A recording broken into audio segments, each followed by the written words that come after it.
friends. It's almost midnight, and you've found your way to the PikeCast.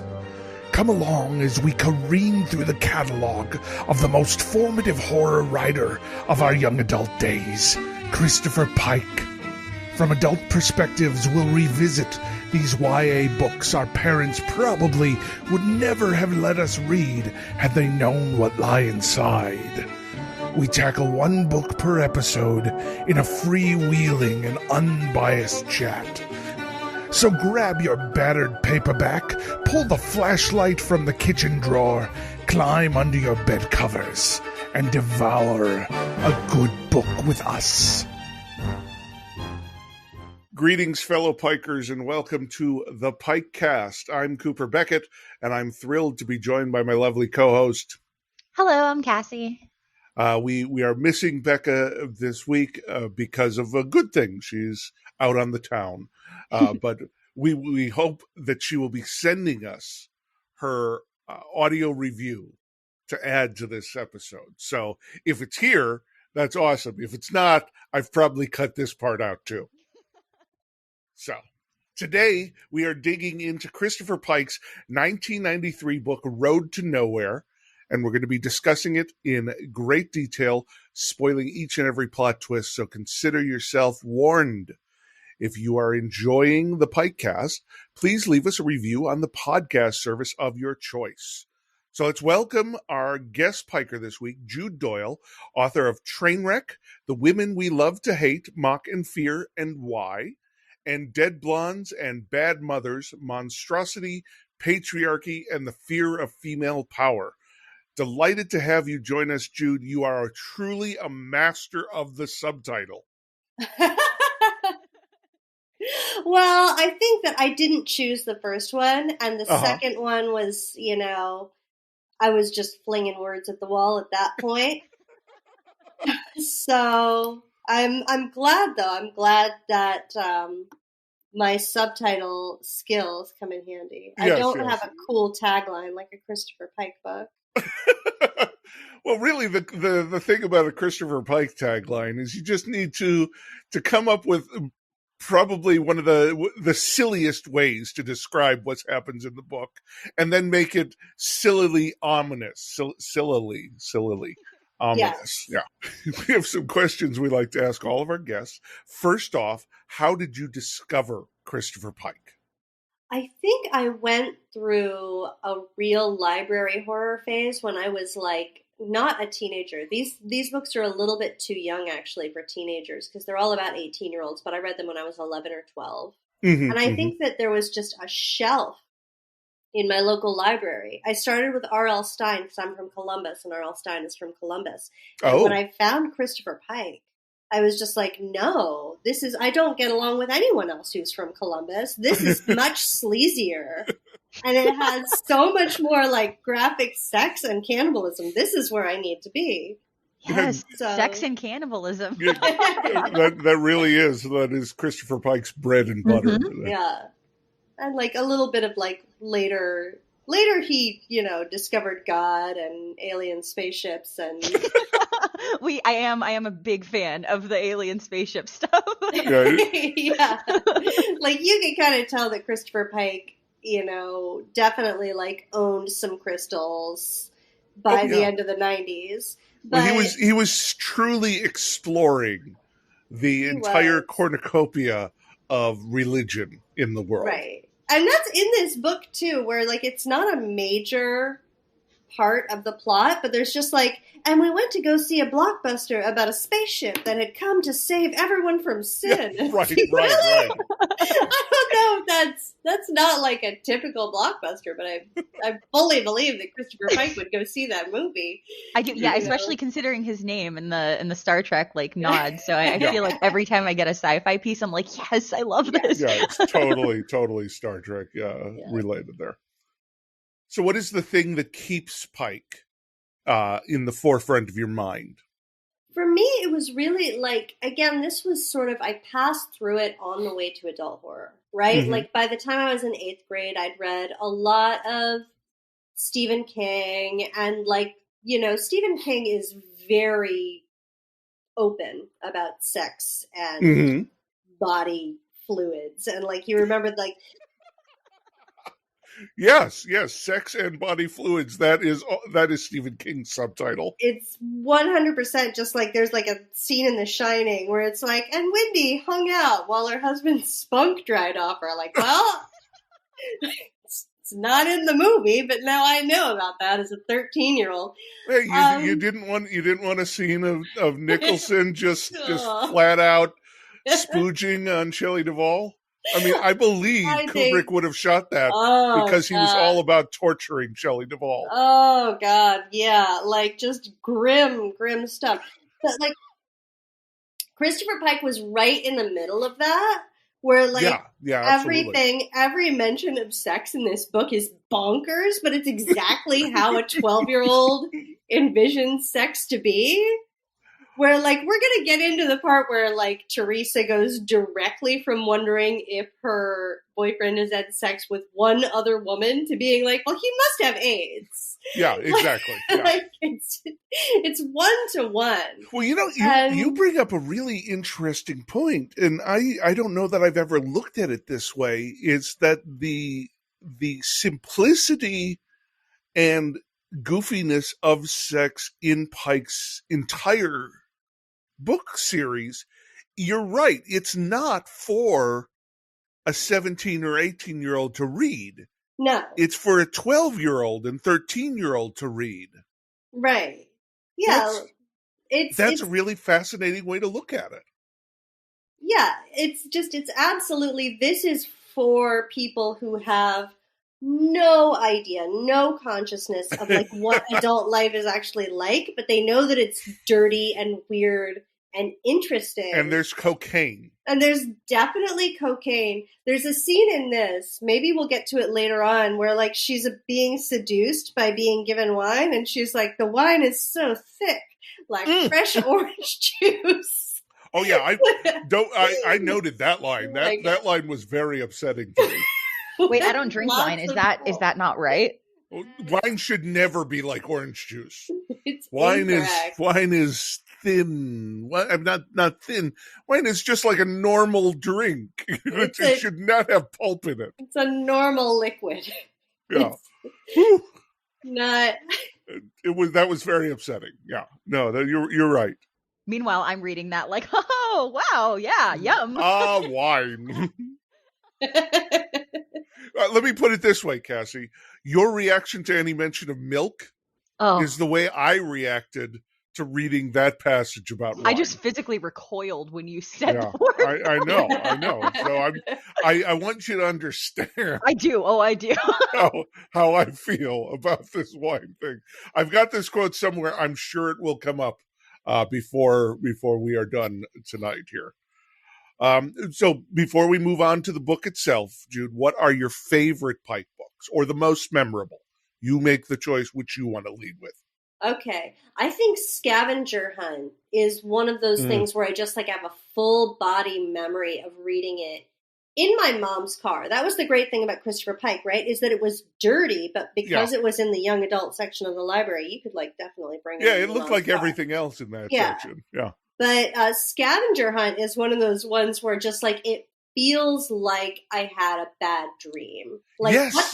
They're dinosaurs, and they live underground, but they also look like hot teenagers. And like I fully can't.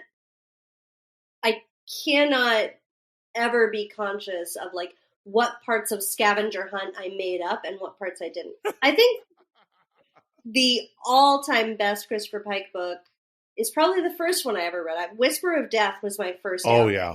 And that's just like full on. I don't know what level he hit with his personal craft or, like he skipped therapy for a few weeks there, because that one is he somehow managed to capture a nation's teen horror in one book. Exactly. Like it's so creepy with all the little nursery rhymes and just it's you're fully living in I don't know, like some unpopular girl's self-created hell world. Yes. Where like she did not, some of us just worked really hard on getting into college, lady. You've created a hell world. And just, so there's absolutely no logic to anything that happens. It's just like, no, he walked on a wall until the wall became a razor and sliced him in half, starting with his junk. And that's what happened. And like, you just have to live with that. As an 11-year-old, you're just like, well, that definitely is. That stayed with me more than anything else I ever read, except for weird, sexy passages from Jaws that I mentioned frequently. But that, man, that it's just so visceral and upsetting and weird. Yeah. It's just bizarre. Yes. And like Christopher Pike books, like they have this id quality that I'd forgotten when I when I picked this one up. Where it's just like, it absolutely reads like you're a rich YA writer in the 80s and you write 40 books a year and you need to just like stay on the coke until this one's out of you. So there are all these like bizarre digressions. Like there's like a planned murder here, and I really want to read aloud like exactly how the planned murder is written. Yeah. Just before she left the kitchen, her fingers grasped an object, a steak knife. Her parents loved steak, but she enjoyed only fish and chicken. She was a semi-vegetarian. She picked up the steak knife anyway, like she's about to murder someone. Yeah, she was a semi-vegetarian. I like in that very she much. ate meat. I am also a semi-vegetarian in that I eat meat a lot. But it... like before she kills someone, Christopher Pike has to make word counts, so we like pause to clarify whether he knows what vegetarianism is. It really does feel very stream of consciousness at times. Yeah. And I think that is the truth of having to write so much in such a short amount of time, is you can't spend a lot of time outlining. You have to feel the story. Yeah. And you have to find it on the way. So that's what leads us often to a lot of these weird digressions that don't go anywhere. It's because he just lost interest in that. And I think that lends to the dreamlike quality of some of these books, because, people disappear in our dreams. It's like there's little overall continuity. And I think often that works to the book's benefit rather than detriment. Yeah, it's just like fully you are in this guy's id, where he's going to like accidentally quote a phone sex ad, and then and he fully does accidentally quote a phone sex ad in this book. And then just like rip on ahead through some really weird shit about how like you're downwardly mobile and your hand gets cut off by a hot dog machine. Yeah, it's bizarre. It just keeps coming, and it feels so unplanned, where like this book is about a singer, and apparently every song she's ever written needs to be printed out in the book in full. And they're terrible. They're so bad. And you're just like, does this even have a meter? Like, I find myself trying to hum it. Oh, yeah, me too. It's like poetry and songs don't work the same. Like, this is beat poetry. This is not song. Like, you have way too many syllables in this sentence here. Yeah. And it's just like, but everybody in this book is just like, oh, that's the best song I've ever heard. Yeah, exactly. My God. Exactly. They keep comparing her to Madonna. It's always like, move over, Madonna. And it's 1993, and she's like a folk singer with an acoustic guitar. Uh-huh. So, but it's just like... And Madonna, they keep like basically shitting on Madonna, too. They hate Madonna in this book. Okay, so clearly we're raring to go with this book discussion. Before we get too deep, we got to go to the Magic Fire section where we read the back of the book. Okay. And that's on Cassie. Okay. Excellent throat clear. A dark and stormy night. Teresa Chafee is running away from... Hold on. Hold. What? Seriously? It is a dark and stormy Seriously. night. I didn't write it, Cooper. I'm not blaming you. They return to this dark and stormy night many times over. It's like an arc. I mean, for fuck's sake, I need to get that for fuck's sake. Okay. They just want you to know, because the cover telling you and the book telling you wasn't enough. It's on the back as well. So this is clear that I don't read the back of the book. But go ahead. I'm sorry. Okay. A dark and stormy night. Teresa Chafee is running away from home. Driving north along the California coast, she picks up two mysterious hitchhikers, Poppycorn and Freedom Jack. Naturalistic Together? hitchhiker names, yes. Regular. It's every baby book has those names. Together, the three of them tell stories. Teresa of her devastating relationship with her boyfriend, Poppy of a sad young woman she once knew, and Freedom of a talented young man with a violent temper. Yet as they talk, a darker story unfolds around them. A story of life and death, of redemption and damnation. It will be the longest night of Teresa's life. Maybe the last night of her life. Dun dun dun. Okay, that's a solid explanation. And unlike the Midnight Club, the stories are only part of the story we're getting in the book, because there actually is an overarching plot. Mm-hmm. And I want to take a moment to shout out that this is absolutely the Christopher Pike book with the best cover and tagline. It's amazing. It's just like a lady sitting next to a skeleton in a way that indicates that a social faux pas has taken place. She looks uncomfortable with the skeleton, not afraid, but weirded out. I mean, I would be uncomfortable. Same. Right. This is my personal bubble. Please don't touch my shoulder, sir. Yeah. Right. Don't like this. No, he's a very handsy skeleton, I think is the problem. I mean, and naked. True. He couldn't even get dressed for the occasion. Yeah, Come on. It's, just because you're a skeleton doesn't mean you shouldn't wear pants. Exactly. And to be fair, we can't see his lower body. That's true. We're making also, they're enormous in this car. They are. It's either a small car or a big skeleton. Yeah. We've got the teal dice hanging from the mirror, which I love. Yeah. There is so much to love about this artwork. I want this poster as much as I want the Whisper of Death cover. This is fantastic, I think. Yeah. It's pretty quintessential Pike.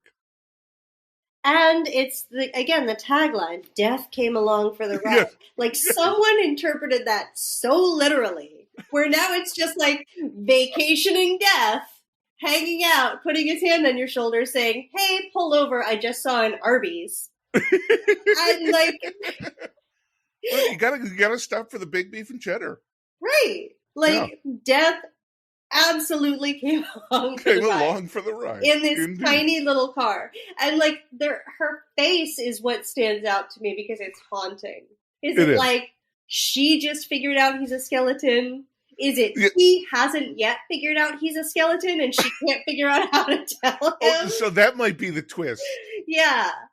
There's a look on her face that is there. It's not fear, but it's just deep social awkwardness that she is in this car and her friend is He's in the middle of the story and she's just trying to figure out a way to tell him dude, your flesh is gone. I'm so sorry. I don't mean to interrupt your good story. I was totally listening, but what the fuck? It's like she knows the twist to the Sixth Sense and he doesn't. It's dude, I think you're dead. Yeah. I think you might be dead. And he's like, what? I thought you meant they were leaving the movie theater and he didn't understand the movie and she's just driving okay. He's isn't that crazy? And he totally misexplains the whole thing and he puts his hand on her shoulder that was wild, right? And she's just oh my fucking God, I can't believe it. That would be a very interesting way to do this book. I need to talk about his shoulder because it's very upsetting to me. What? It appears that he has a rib that's on top of his shoulder. And it doesn't seem attached. And that bothers me a whole bunch. Oh my God, what is it doing there? I don't know. His shoulder, his little socket bone honestly looks like a little piece of ice cream scoop. Yeah, well, maybe he's having ice cream. Oh no, his wrong hand. He's got his like clavicle. Yeah, he's not. He doesn't have it together. He's not, let's say, well built. No. But that's another the thing of she's the not teen telling skeleton him. in America. Yeah. Yeah. Like she agreed to go out on a date with this guy because he's super unpopular because he's dead and real spooky. And now it's just like, you know, she's gotta find some way to signal that she's not totally into it. Yeah, exactly. Giving him the cold shoulder, as it were. I do love the background in this art. I mean, they really did a nice job with the California coast here. Yeah. And there's even a moon. Like, this is very good Brian Kotsky artwork. And it has pink and green, like our color. Yeah. I'm sold. I'm in. I'm in on this book. Yeah, totally. And this is one that I'd never read before, so it's one that clearly I just looked at.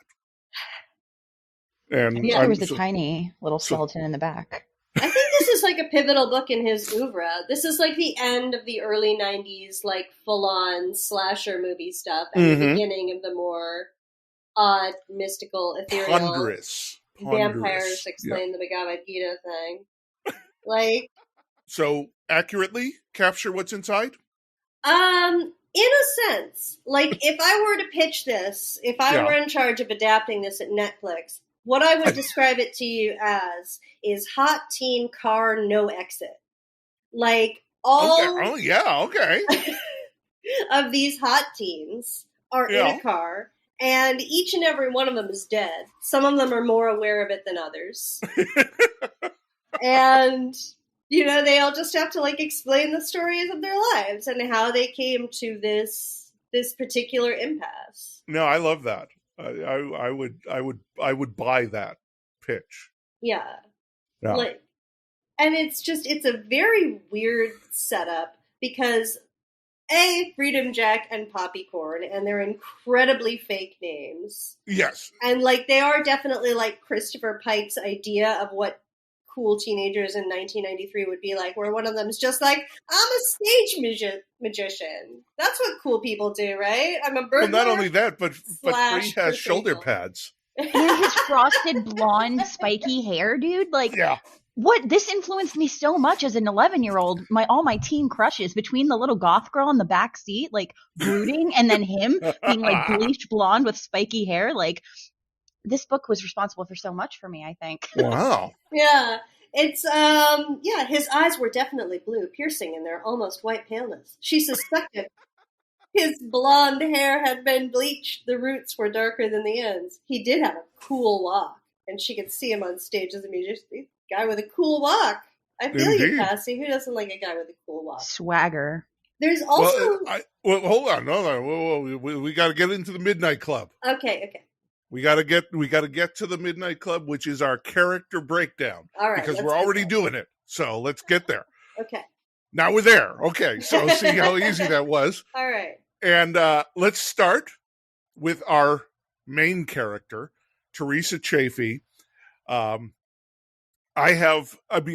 Usually Pike gives us a 2-sentence description. I got a huge description on her. Starting with, she was a sugar freak. Ooh. More specifically, a junior mints addict. She ate, ready for this, several boxes a day of junior mints. Several boxes. And her body was none the worse for them, except for an occasional pimple, which fortunately she didn't happen to have at the moment. Right. She was 5'6", thin with great legs and clear skin, which is the second time we've mentioned skin. Mm-hmm. Her breasts were on the small side, but fit her well. Her brown hair was light enough that she passed as blonde in the summer. Overall, her face was pretty enough in a natural California fashion, yet the bruise-like circles under her eyes betrayed her most recent traumas. Her lips were lush. She smiled a lot, too much. The smile was more a nervous reflex than an expression of joy. Her blue eyes were clear skies, her dark eyebrows, clouds on the horizon. That is really nice. That little bit right there. Her nose was a shade too big for her face. I told you, it's always the shade too big. And he's putting the text above the subtext, and it kept her from being truly beautiful. My Lord, Christopher. Man, oh man. She had considered having it fixed, but then decided she didn't need to be beautiful. Oh, that's brave of you, Teresa. What do we think about Teresa here? I think, again, this is that word count description where it's just like he's definitely like he's up, he's a little horned, and is just like, well, she was like, what, 5'6", brown hair, how the tits? By the way, she's traumatized, ladies and gents. Yeah. Like, Teresa, I don't know. Teresa definitely exists in that way where it's just like, this is someone who's never been or been perceived as a teenage girl, writing a relatable teenage girl. Yes. You know? Yes, and that's why he has to keep being like, and by the way, the tits could be bigger. They could be bigger. She's not perfect, everybody. Her nose is a little too big and her boobs are a little too small. But she's okay with that, like you should be. Right? I mean, that's what he's saying. She's pretty, but, you know, her deformities will forever keep her from being beautiful, just like presumably yours, the kids reading this. Yes, you know, exactly. She's an interesting character because I think part of the reason that she doesn't stand out terribly much like some other Pike protagonists is because we are going along with 3 dead people. Yeah. Whether we know it or not at the beginning, and we'll talk about that when we get to plot. These are dead people, and they're acting like dead people often. And so Teresa dying. Okay, yeah, you're right. You're right. Teresa is slowly dying, but like Teresa was not the liveliest character when she was alive. No. Like she's supposedly like she's Joni Mitchell. Basically, like every time she like strums a guitar, people are like, "Holy shit, my life has been changed." Yeah, exactly. But it is the weirdest. Like, maybe it's because we're hearing 3 stories or 2 stories in one. No, it's 3 because the present story. It feels so underdeveloped. Right. There's absolutely let's see. There is a scene where Teresa manages to sum up her entire story in one paragraph. Excellent. It's all right. Bill was my boyfriend. He was the first boyfriend I ever had. I cared about him a great deal, and I thought he cared about me. He acted like he did. He helped me get a singing job at a well-respected club near the beach. He gave me confidence in myself, something I never had before, but it was all ruined when he cheated on me behind my back with my best friend, Renee. Trust me when I say that's her entire story, and it's also half the book. Yeah, that is. That really that's the thing is that this definitely has the feel of like he had maybe 3 plots, and he couldn't figure out how to make any of them sing, and he just like smushed them together into an anthology. This is definitely like a Christopher Pike clip show. Yeah. But that's the problem with Teresa is that you can absolutely sum up her entire plot in that like 100-word paragraph, and yet she gets to tell it extensively. Exactly. She also has a very I'm not going to give Chris credit for feminism that often, but she has a very non-stereotypical conflict where she's just like, oh, Bill, we totally slept together. Yeah, all the time. All the great sex that I had with Bill. And later it's revealed like, Teresa, you're going to hell because you're a liar. You told us that you slept with Bill, but you never did. And you know, we the readers could probably assume that because most Christopher Pike heroines are virgins. Right, exactly. But like this is just one of those things where like it's so strange that she would just like be like, and I definitely had sex with Bill all the time. But it's a very relatable thing to a 12-year-old where you'd be like, absolutely. My boyfriend who I kiss and do stuff with, like It's a really stupid thing to lie about to these complete strangers, one of whom you're trying to bone. Possibly both of them you're trying to bone. Teresa and Poppy have she some really moments. did have that I'm attracted to Poppy thing. Right. There's like a scene. There's definitely like when these two pick her up, there's a sense that they're about to say that they like her vibe and would like to buy her a drink. Yeah, they're the couple at the other end of the bar. Totally. Yeah. I couldn't hold out hope that that's where it was going because I know Christopher Pike. Yeah. But it felt like it might. Let's examine this dialogue too, because this is definitely like I'm a 43-year-old man, and this is how I think teenagers talk to each other. You came prepared. I am so excited, Jude. Yeah. As she leaned her head back against the seat, Teresa watched the orange light of her cigarette glow in the center of her dark eyes. Are you satisfied? Poppy asked. I don't understand, Teresa said. You're checking me out. I don't mind. You're the one who's giving us a ride. Do you like what you see? You're a pretty girl, Poppy. So are you, Teresa. Like, wow.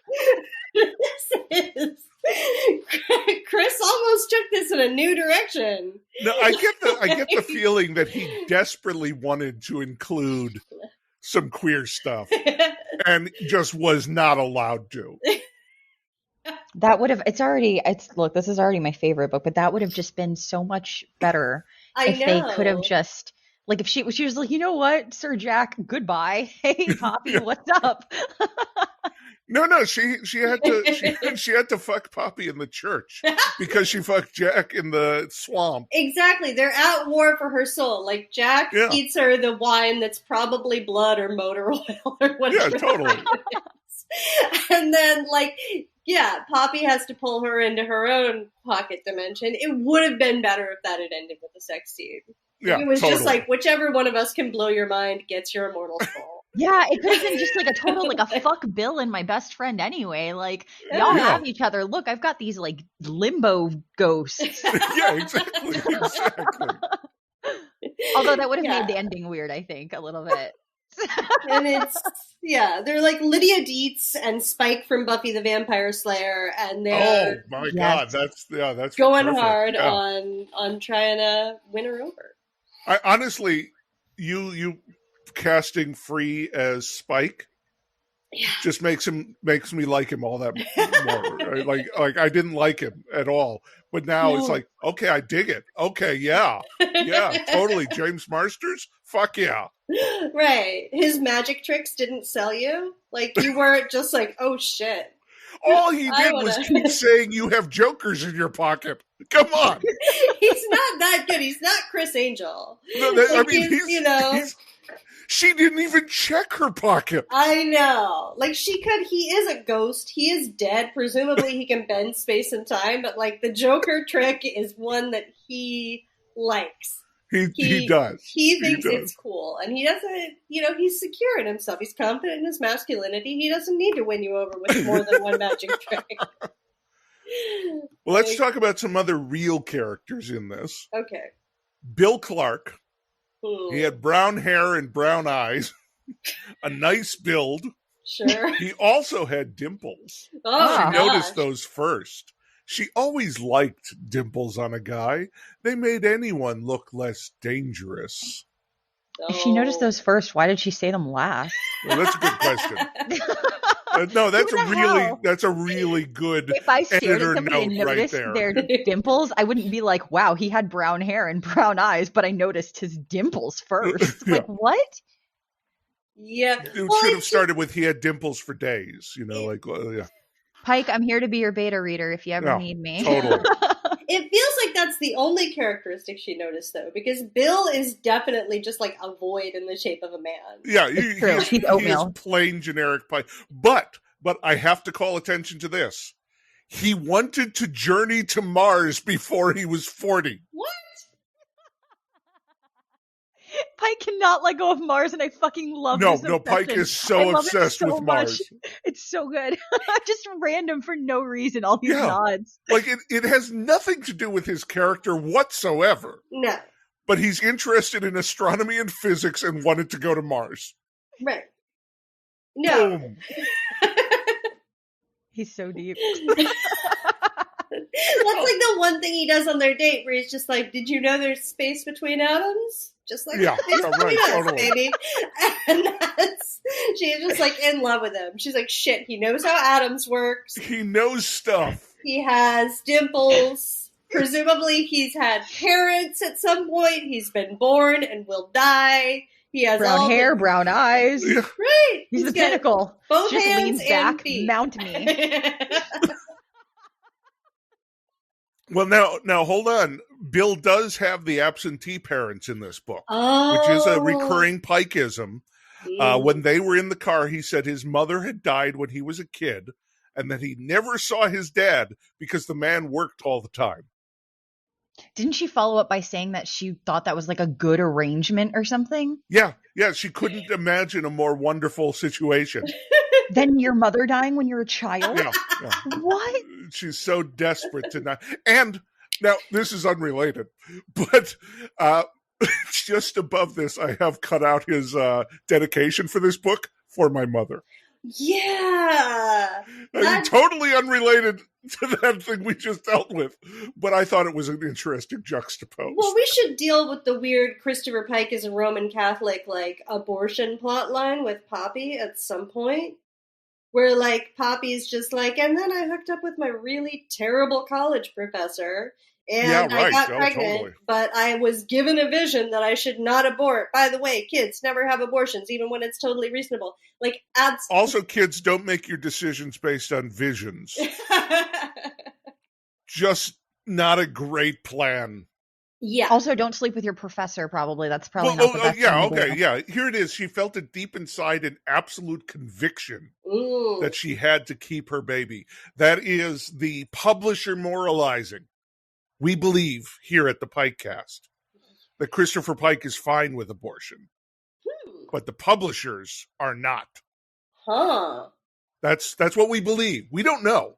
No one knows. That's a bold hypothesis. Just based on Whisper of Death. Huh. We feel like, I mean, based on a lot of these books, we feel like there's things that he feels and there's things that he has to feel. Right. You know? Like, so that's one of them. Yeah.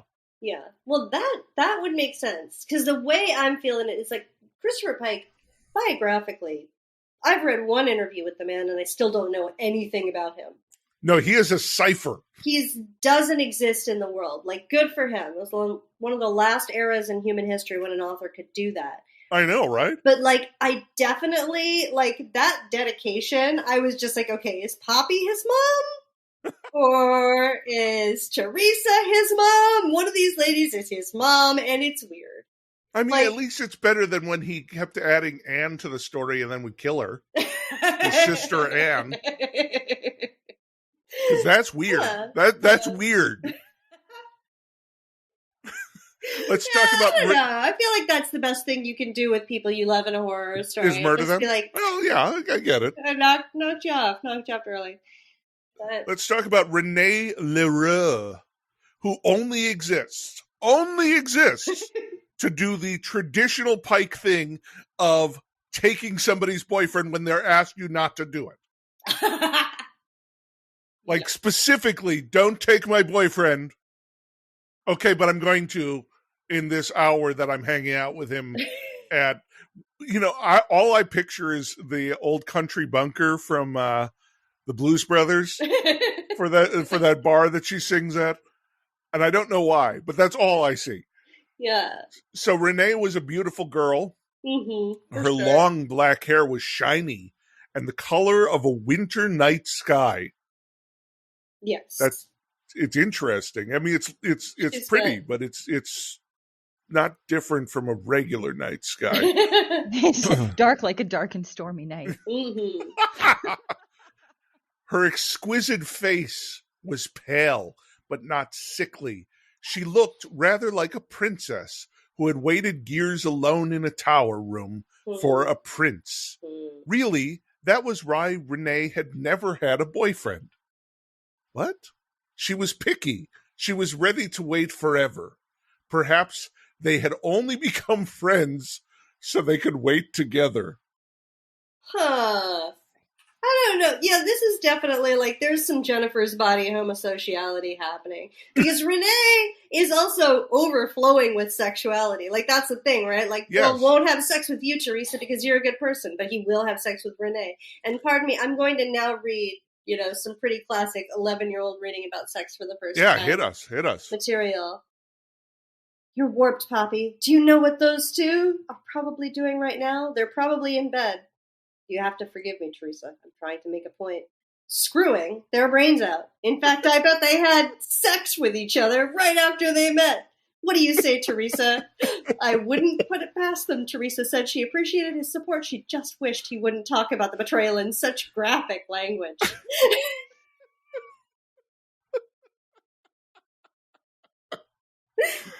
Oh, my. Renee has both screwed and had sex. It's definitely, she's a temptress. But the weird part about Renee is he sets her up to be the shy best friend character. Mm-hmm. And then immediately she takes the boyfriend. Like, literally, immediately. There's a magnetism about Phil. I guess. He's so powerful, no one can describe him. Hey, he has dimples. We know that. It's like looking into the sun. He appears to be void of all characteristics, but it's just because he's so attractive. Speaking of attractive, let's talk about James Marsters / Freedom Jack. Mm-hmm. Which is a terrible fucking name. Really fucking terrible name. I really fucking hate it. And I hate it worse when it's abbreviated to free. So, I mean, I don't know what to do with this. I like that Polly keeps calling him Jack because that makes me happier. But he was 6 foot, maybe 6'1". Ooh. His white coat sported shoulder pads, but underneath the coat, he was strong enough, more wiry than muscle-bound, probably. She wondered if she had been off on his age. His skin wasn't so smooth in the light of the store. I mean, but whose is smooth in the light of an all-night It's like a 7-Eleven, yeah. Gas and go. He was older than she had first guessed. His eyes were definitely blue, piercing. Oh, you read this part. Ooh. Piercing in their almost white paleness. Ooh. She suspected that his blonde hair had been bleached. The roots were darker than the tips. Yes. Oh my God. I mean, I just was irritated by this character from the moment he showed up, honestly. He's got such a cool walk.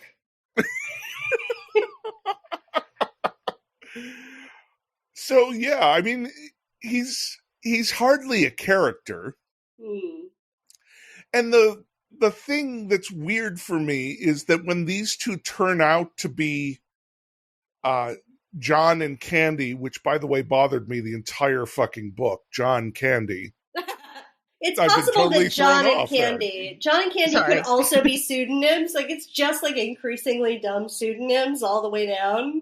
It really, like, really neither of them has ever had a name. And I need to call out how irritating it is that the connection for Candy was candy and popcorn.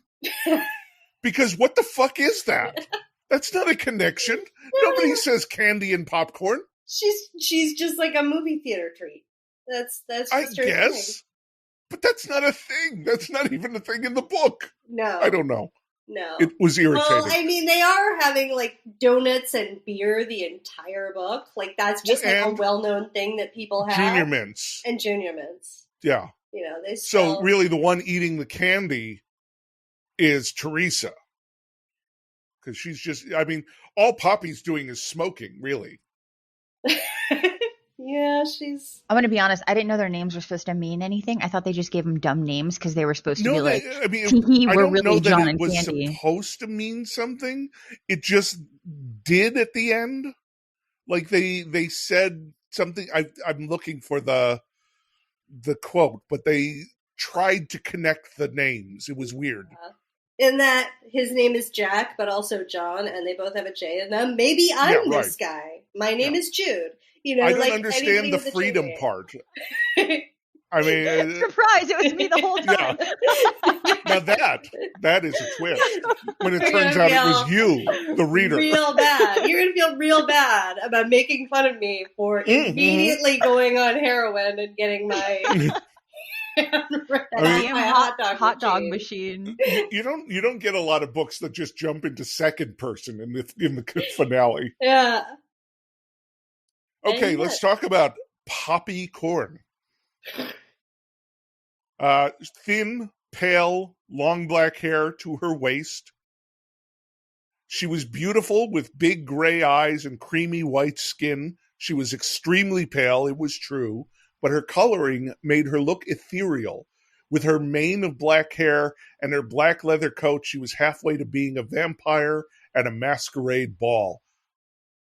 Yeah, she totally is into Poppy.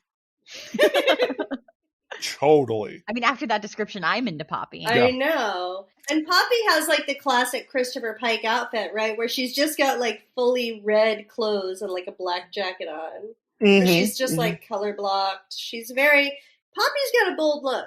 I think we're all into Poppy. And she represents the ultimate moral good. So in a way, I really wish she had ridden up front. Or maybe, I don't know. We didn't need Freedom Jack at all. Maybe it could have just been Poppy and Teresa the whole time. We're told repeatedly that Freedom Jack is attractive with his frosted lips. And his shoulder pads. It sounds like Teresa desperate to believe that, honestly. No, he's hot. Really. He's hot enough that I want to lose my virginity to him tonight. She sees him in good light, and she's like, he looks a lot older than I thought, but totally still hot. No, he's still hot. Yeah, he's still hot. He's fine. He's 40. He's,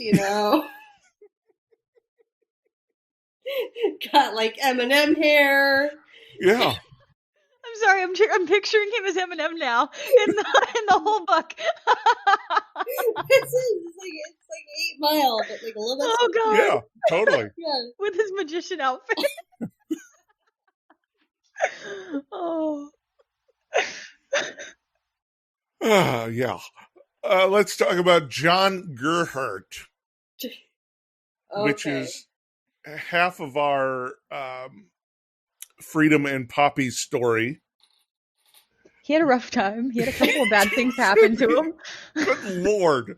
He hit a skid. I'll tell you. He lost his way just a bit, I think. Black ice everywhere. Yeah. He's on. Hold on. This was fascinating to me, and I suppose this is possible. But he's on a $500 a day heroin habit. Sure. Yeah. And he's getting by stealing from vending machines. Mm-hmm. But please, let's address the fact that, like, John is this way because he has an unsupportive home life. All he did was punch a teacher for not letting him let his girlfriend cheat off a test. And then he went home, and you know what, Cooper? This phrase is engraved into my brain. His father called him a no-good teacher beater. So it's the abuse at home, I think. Well, it's a combination of that and Pike's favorite punching bag, the national healthcare system.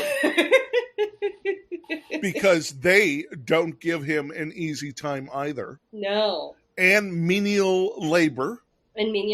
Which he has to do because he's like now his incredibly powerful teacher has called every college in the nation. Every college, yeah. Never gets in. I mean, really, that guy could not be more obsessed. And he has the, everything about this guy is so geared toward making us feel bad for him because he's got the boss that doesn't appreciate him. Right. And he's the guy who can figure out how to do things better, but nobody ever cares. No. And when he tries, they cut off his fucking fingers in a hot dog machine. Yep. I mean, good Lord. At which point, heroin, at which point, like, a crime. Like, this is definitely an after-school special where it's just, like, one bad decision. Mouth off to your teacher one time and you're going to end up holding up convenience stores for... No. But Cheat one time on a test. Oh, yeah. And now your fingers are in hot dog buns. But it's also, like, I think there's just, like, an adult horror here where, like, this definitely feels like your life just spins out of control. It's like a really, really depressing Bruce Springsteen song. I could see Stephen King making hay out of this. Yeah. Too. And it's just especially the fingers in the hot dog machine. And how bad does Teresa feel? Where she's just like, I don't know, I guess I'm going to hell because my boyfriend cheated on me. And John's like, well... Let me tell you about this guy. There's one point where she's like, I won't stand for this abuse. And he's just sitting there staring at her.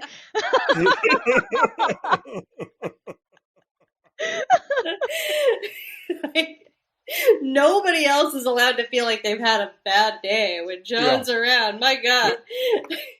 This guy is 1 minute away from becoming the Joker. Yeah. His death is so fucking grisly too. Like, that's the part I actually remembered. Where, like, really this is. defies all biological logic, really. But, like, he gets, obviously he sticks up the wrong convenience store. His one true love gets shot. He gets shot to death by cops. And he's like, and he could hear the splat as his brains hit the wall behind him. Like, dang, John. Good God. I mean, you needed to feel it. You needed to feel it, I think. Yeah. And now he's in the afterlife doing card tricks? My God. Magician. What? I mean, like, are you assigned a job? Or was this, like, I don't understand that. Right. I like a lot of what's going on in this book. I just don't understand a lot of it. I think, he dies, I don't know that he it was becomes planned. Satan's messenger. Satan's just like... Satan's magician. Do something you think would be cool. Something that you think is going to seduce chicks and get them to sell their souls to the dark side. And he's like, I know what I'll do. It's card tricks. There's gonna be magic. Definitely like an undead, satanic Job Bluth element. Exactly. To, like, you could do anything. You could tell this woman that you need a ride for any reason. And he's like, no, I've been professionally paid to do card tricks on stage. With, let's say it's my assistant. Let's say she holds the cards. Now let's talk about Candy Manville, which is a terrible name. Manville? Manville? I didn't even realize that was her last name. That is her last name. And this description of her, you ready for this? Mm-hmm. Candy looked like Sex and Sun, lying in the warm sand. Yeah. I mean, there you go. So, yeah, she is not smart enough to go to Berkeley, but goes to Berkeley. Right. Becomes a nurse. Good for her. Has a kid with a teacher. Sure. She's an incredibly powerful artist. Keep that in mind. Incredibly, yes. Even though John, for no specific reason, just like humiliates her anytime he shows her a piece of art. I know. Like, God that was damn, so that upsetting. was the best thing I've ever seen. Secretly. Who reacts that way while loving it? Like, that's so bizarre. It's really like, I feel like we're really supposed to be sold on John by the end of this, but the part where he's just like, I don't know. Yeah, right. You call those eyes? It's like Michael Scott saying, I wouldn't say this to her face, but she's a great person and a gifted artist. It's like, why wouldn't you say that to her face? Also, and then he does say it to her face. He tells her, wow, that's your art. This is so great. And he's the only one that's nice to Pam. And then this, he even did worse than Michael Scott, which is saying something. That's right. Yeah, it's okay. So anyway, he walked in on her while she was in the middle of her sketch, and she just about died of embarrassment. And Candy didn't embarrass easily. She was sensitive when it came to art. She knew John would razz her to no end, which was exactly what he did. But I knew John. I know how he really felt about Candy's work. Her talent blew him away. Like, the second he saw her drawing of him, his jaw dropped. But John didn't let his jaw stay dropped. He quickly started in on her. Like, what the fuck? I don't get it at all. I don't. No. I mean, is it meant to be a counterpoint to Bill and his support of Teresa? Yeah. Like, everybody is immediately just like, Teresa, you've written one song. It rhymes night with night, like on several occasions. Yeah, you are the best ever. This is the best thing anyone's ever heard. This is going to reinvent recorded music. We're just going to take you to a coffee shop, and from there, we assume it's a straight shot to international superstardom.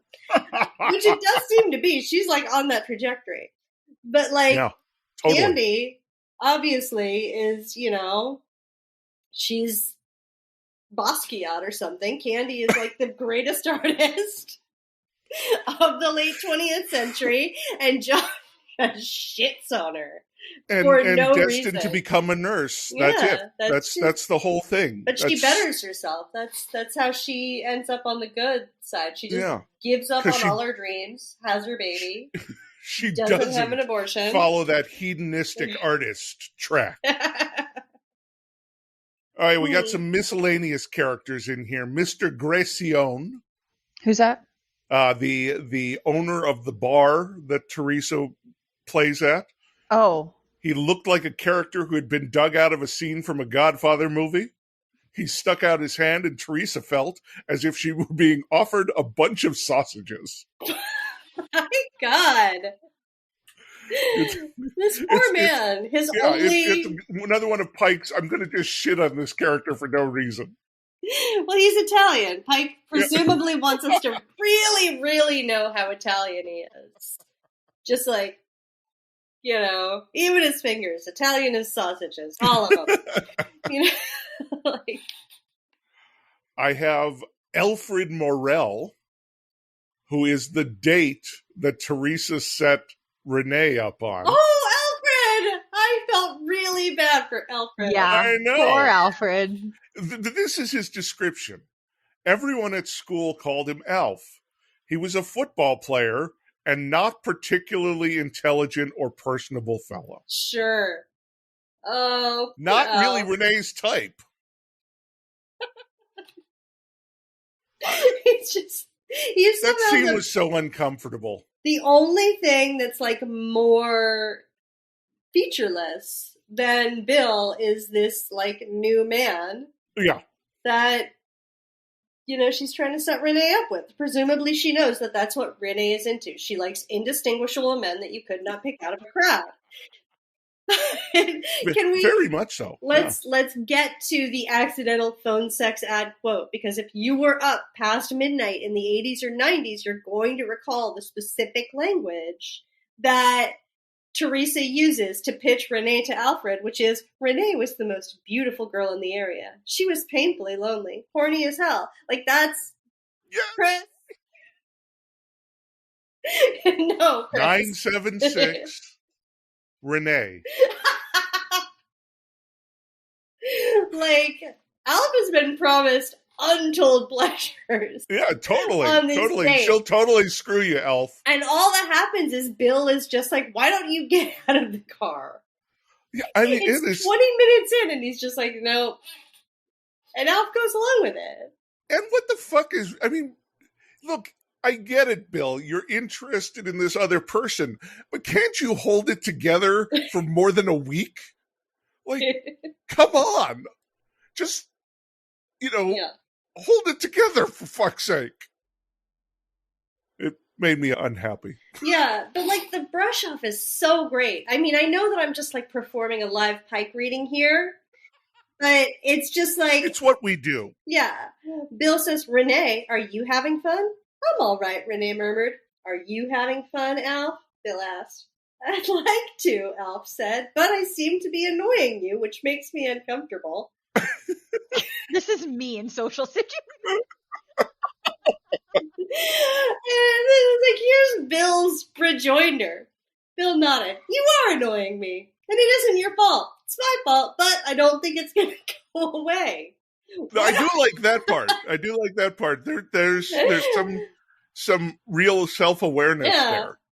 I don't think it's going to go away. Why don't we cancel the idea of this double date? It's just like straight up, like, it's not you, it's me, but it also is you, and I'll never get over it. Get out of my car. Yeah, exactly. And Alf does it. There's not a word of response from Alf. He does not get angry. I'm done with this shit. He does not.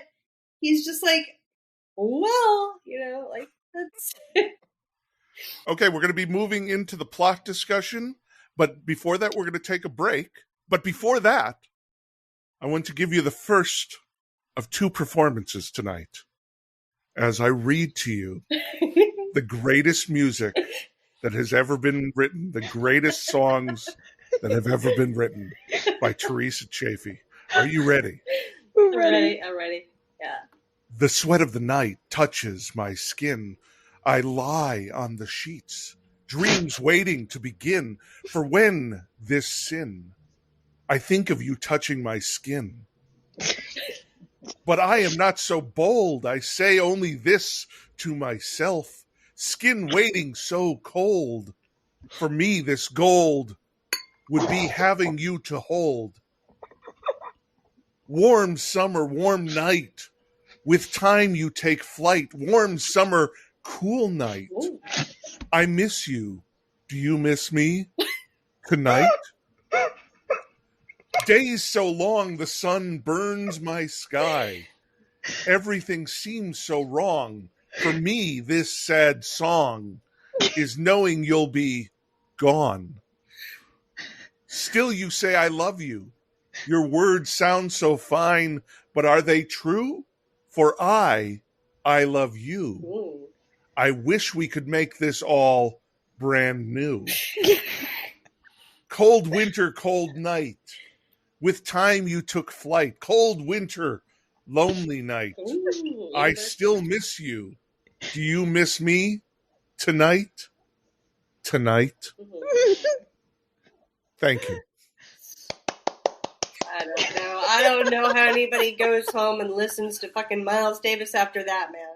I mean, it changes you. It changes you. You don't have anything left in you after that. That is just get out of here, Madonna. Teresa Chaffee's in the house. So I know you're all soaking your shorts.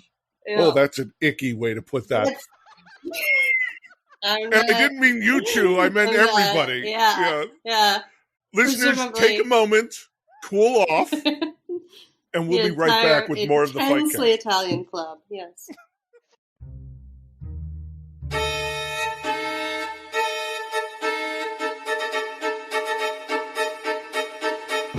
Wow, friends. Where else can you get this kind of programming than the PikeCast? Nowhere, that's where. But we're trying to keep the lights on here. If you like what you're hearing and want it to keep happening, jump over to our Patreon at thepikecast.com/Patreon and throw us a few bucks to join our private Discord server. Higher tiers get books, stickers, bookmarks, and even personalized shirts. That's thepikecast.com/Patreon. Once, Osgood and Frost were the up-and-coming stars of the burgeoning paranormal investigation TV show craze before a hoax put an end to their friendship, partnership, and television careers.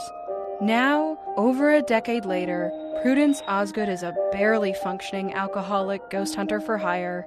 Her yearning for mystery and adventure is reignited when she receives a cryptic, untraceable email. She can't resist embarking on an investigation that tugs threads, winding through a sinister series of disappearances, her former partner's family, and a night 20 years ago when a semi blew a yellow light and nearly killed her. Reviewers are calling Osgood Is Gone a masterfully vulnerable and relatable 21st century horror story, and a bourbon-soaked supernatural mystery with sparkling dialogue that sticks the landing on LGBT characters, and main character Prudence Osgood, as tortured as she is clever, broken in all the best ways, and a true heroine for our times. Buy it today at Osgood Is Gone as a paperback, ebook, or audiobook narrated by me, JJ Ronvier. All right, we know it's been a while, listeners, but we want to shout out to all of our wonderful patrons and tell you that we could not be doing this show without you. So take a deep breath with me. Thank you, Jennifer, Christopher, Jillian, 11, Magdalene, Sienna, Laura, Boots, Allison, Anastasia, Nicola, Norma, Rebecca, Katie, April, Jeanette, Jamie, Crystal, Katie, Jenny, Jasmine, Nicole, Kristen, Jack, and Libri. You are all awesome humans, and the PikeCast owes you a debt of gratitude. Okay, welcome back to the PikeCast. And for those of you who enjoyed my terrible spoken word version of a terrible song, you're in luck because I've got another one here for you. I think this is called Until Then. Oh, this is the one they needed permission for. Is it? Yeah, in the front of the book, it says the song Until Then is used with permission of Paul Dorado. Copyright 1992. Well, you know what, Paul? We're going to Wow, make you okay. a star. I've never Well- heard of him, but... Ready for this? Watch the winter fall over me in a night of dreams. Stood under the frosted tree. Laugh when I remember how it seemed. Thought that we were two. Called, you said, who? Still cry when I think of you. You. Mm-hmm. My confession is my own. Saw you kiss me. Didn't want to go home. Stood under the barren tree. Felt the fall come over me. Felt you. Who? You. Stay, go, leave me alone. Stay, leave, I'm asking you, please. Love is the word you say, but you won't say love. Please say that you'll stay. Okay.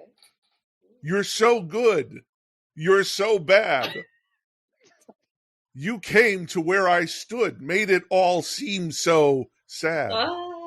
Yeah, I stood under the lonely tree. Felt the night sink over me. Lost you. Why? Because of you. You. Who? Stay, go. You've stolen my home. Stay, leave. I'm begging you, please. Love is the word you would never say. Love, please say that you'll stay.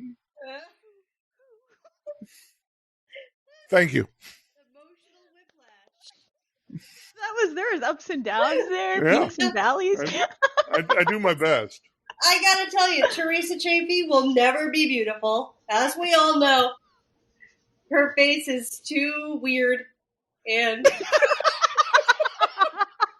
It's not even about her nose and her boobs anymore. Her face is just too weird. It's just weird. but she's got a sensitive soul. She's like Quasimodo. Yeah, She's yeah. expressing herself despite Basically hideous. No one would ever want her. right. But Yeah. songs. Yeah. Always standing under those trees. She's like the Phantom. Oh, yeah. There you go. See, there we go. Our angel of music. Yes. If this, this definitely ends with Teresa resolving her issues, but there is no guarantee that she doesn't resolve them by, like, hanging out subterraneanly, being like, I've been to hell, and there's only magicians there. The only thing that waits for us there are only magicians. after death is Chris Angel and David Blaine. That's all that's down there. There's nothing. There's no God. And I'm just going to sit down here and write these weird whiplash songs in which, frankly, I don't think anyone would be unclear on whether the person was supposed to stay or leave after listening to that song. And the rhyming was terrible. There's not a lot of rhyme. There isn't. It's just like you have to feel it. It's like Tenet. You have to just don't think about it. Just feel it. And to any of those thinking I made up some of those lyrics, I did not. Those were all from the book because this book felt compelled to share multiple full songs with us. Yes. That's not even all of them. I kind of feel like if we dig deeper into the mystery of Christopher Pike's life, we're going to find out that he had a phase as Paul Dorado. Yeah. Like, I think this might just be like redeeming the career of Paul Dorado by giving his songs to an admittedly weird-looking but very talented young lady. Yes, indeed. But, So let's move into our overall plot discussion. I want to start with this. This is an interesting thing I discovered.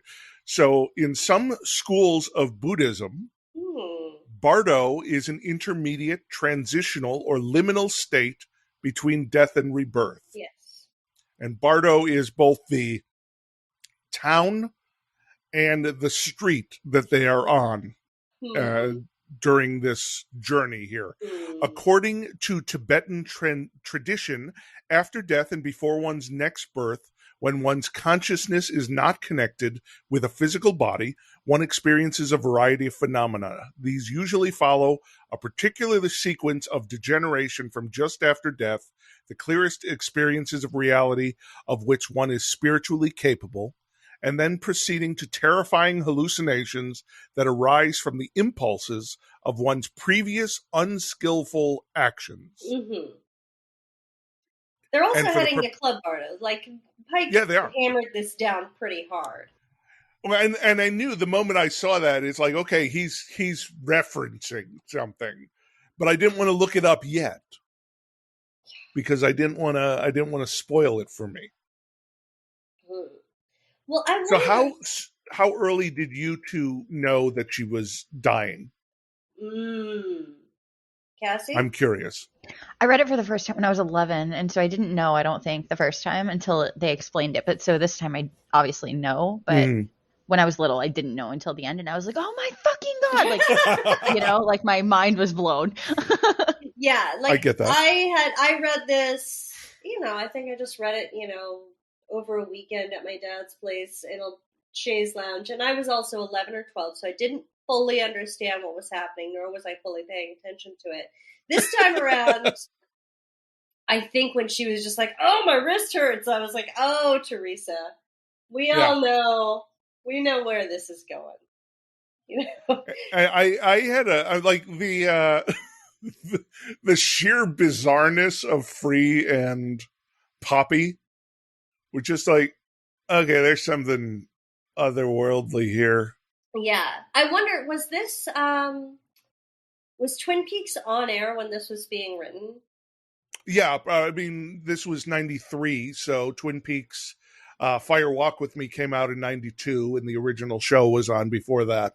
This almost feels like so many of his earlier works, like The Final Friends and Chain Letter, was definitely just like, I've seen Nightmare on Elm Street, I can do this. Like, it's a teen slasher. Exactly.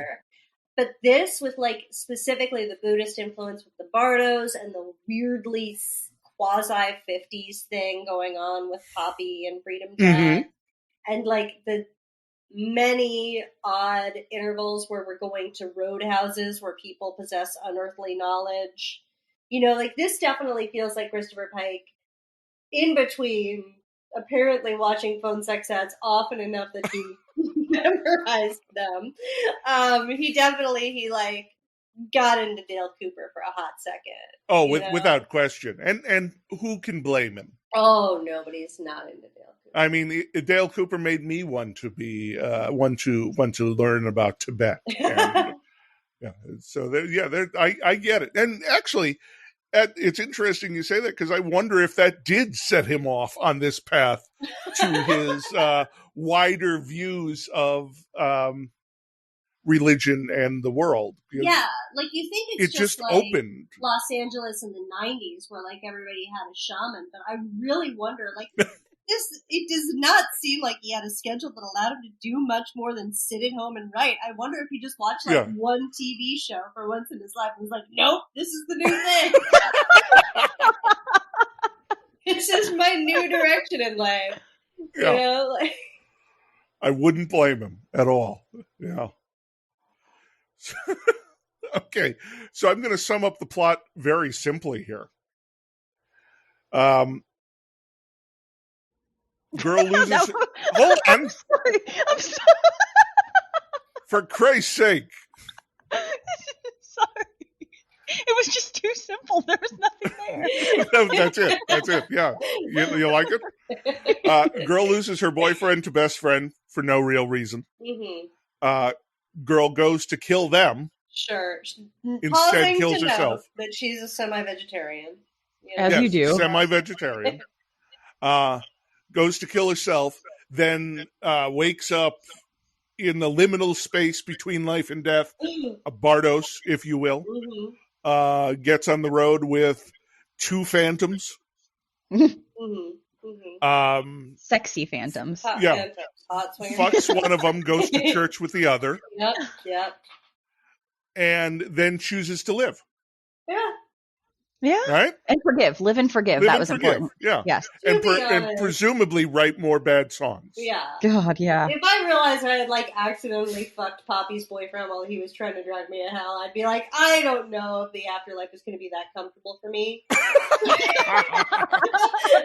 From, this point forward, I need to extricate myself from this situation, you know? I mean, Poppy was totally cool with it, though. She was fine with it. Which, again, brings in that couple at the end of the bar vibes. Exactly. They have a very open relationship where they're just allowed to tempt you into whatever hell dimension they want. Free's hell dimension, by the way, does not seem to be Poppy just has a church, and that's fine. And they do Latin Mass because that's more solemn and holy. But Free, it does not correspond to his earthly life. It's not like a meth den. It's just like a gothic castle where there's an old lady whose eyeballs move about independent of her body. Yeah, the castle part bothered me. I felt like it should... I mean, honestly, I felt like this should be like a New Orleans swamp. Yeah. Really. It's just she just goes... And I mean, it feels like there's laziness on the part of the afterlife where, they can't figure out what hell looks like. So it's just it's Disney's Haunted Mansion. Yeah, totally. It reminded me of, there was a season of Lost where they found a temple. And the temple looked just like the outside of, a Disney ride. And it was basically Walt Disney presents this temple on the island, and it felt like that to me. You're right. It was just art directed, is what it felt like. Not real, art directed. Right. And here's where we get to okay. So he has sex with her while spitting wine on her. Yes. So Teresa tasted the wine. It was warm, thick, like fresh orange juice with plenty of pulp. Had it not tasted so good, though, she would have thought she was drinking human blood. She just... It also bothers me that the idea of blood being like fresh orange juice full of pulp. Yes. It just really is upsetting to me. You don't want your blood to have pulp in it. There shouldn't be clots. No. At any point, I mean, nothing should have congealed. Thick is fine, but pulpy is... Pulpy is there's an unexpected layer of texture. But Cooper, are you prepared to be transported into realms of pleasure as he kissed her eyebrows and dropped his glass on the floor and the glass splattered at their feet? Fortunately, the wine did not ignite, as that in the bottle had, or maybe it did. She suddenly felt as if she were standing in a pool of flames. The moment was pure eroticism. This sex is the worst sex two people have ever had. Throwing glass containers around and dropping I'm pretty sure this them. is how people burned in one of his other books. Yeah, it is. No, it totally is. That little girl, yeah. Yeah. It absolutely, she's I think you might have thrown alcohol on fire. Maybe we're on fire right now. Oh no, that's just all the sex we're having. And the problem is now we're thinking of how much better it would have been if this had been Poppy. Yeah, exactly. Poppy, like, I don't think Poppy would be this bad at it, though.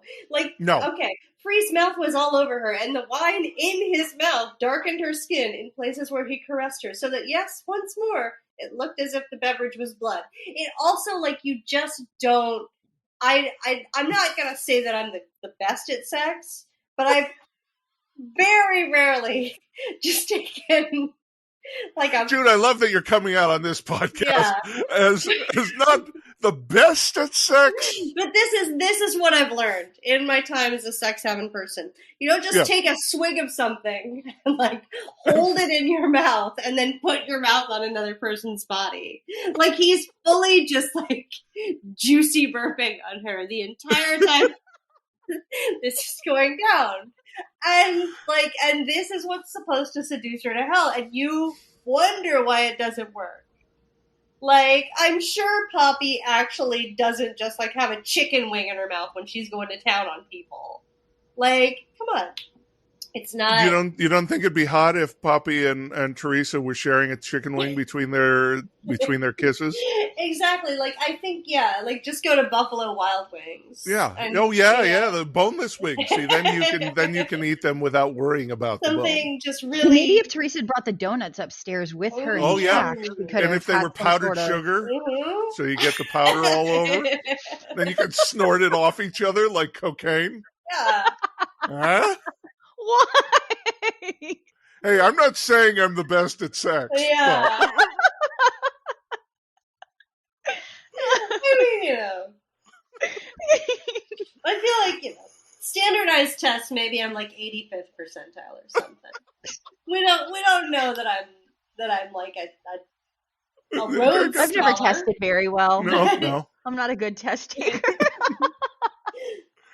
All right, I've got some plot quotes here about Bill and Renee for you to enjoy. Is he really as cute as you've told me? Teresa considered. I think so, but I can't tell anymore. I like him so much, I don't even think I can see what he looks like. Do you know what I mean? He looks like he's a void. He's a void. Yeah, he is. Renee shook her head. I've never had that experience. You will one day soon, Teresa giggled. Just don't have it tonight with my boyfriend. It's all I ask is tonight, don't fall in love with my boyfriend. She asked one thing, Renee. One thing. These best friends suck. They do, and it always happens. Really, that's the key. The kiss of death in these books is asking someone not to fall in love with someone. Because they always do. I mean, fuck. Like reverse, what is it? Reverse psychology? Yeah. Don't fall in love with me. Here's suddenly threesome. Renee was doubtful. Your mom would probably call my mom to see if we were really together. I guess you'll have to come with us then, Bill said to Renee. Renee blushed again. All right by me. Hold on a second, Teresa said, forcing herself to laugh this time. We can work it out better than that. Bill was enjoying the scenario. I think I could handle two girls at once.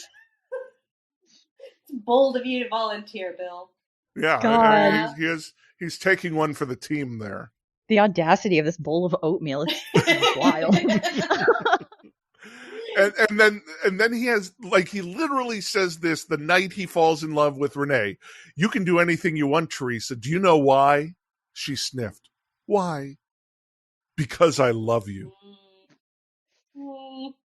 Huh? She sniffed. I forgot she was crying, and I was like, "Wait, does she smell something bad?" No, she did a line off her guitar.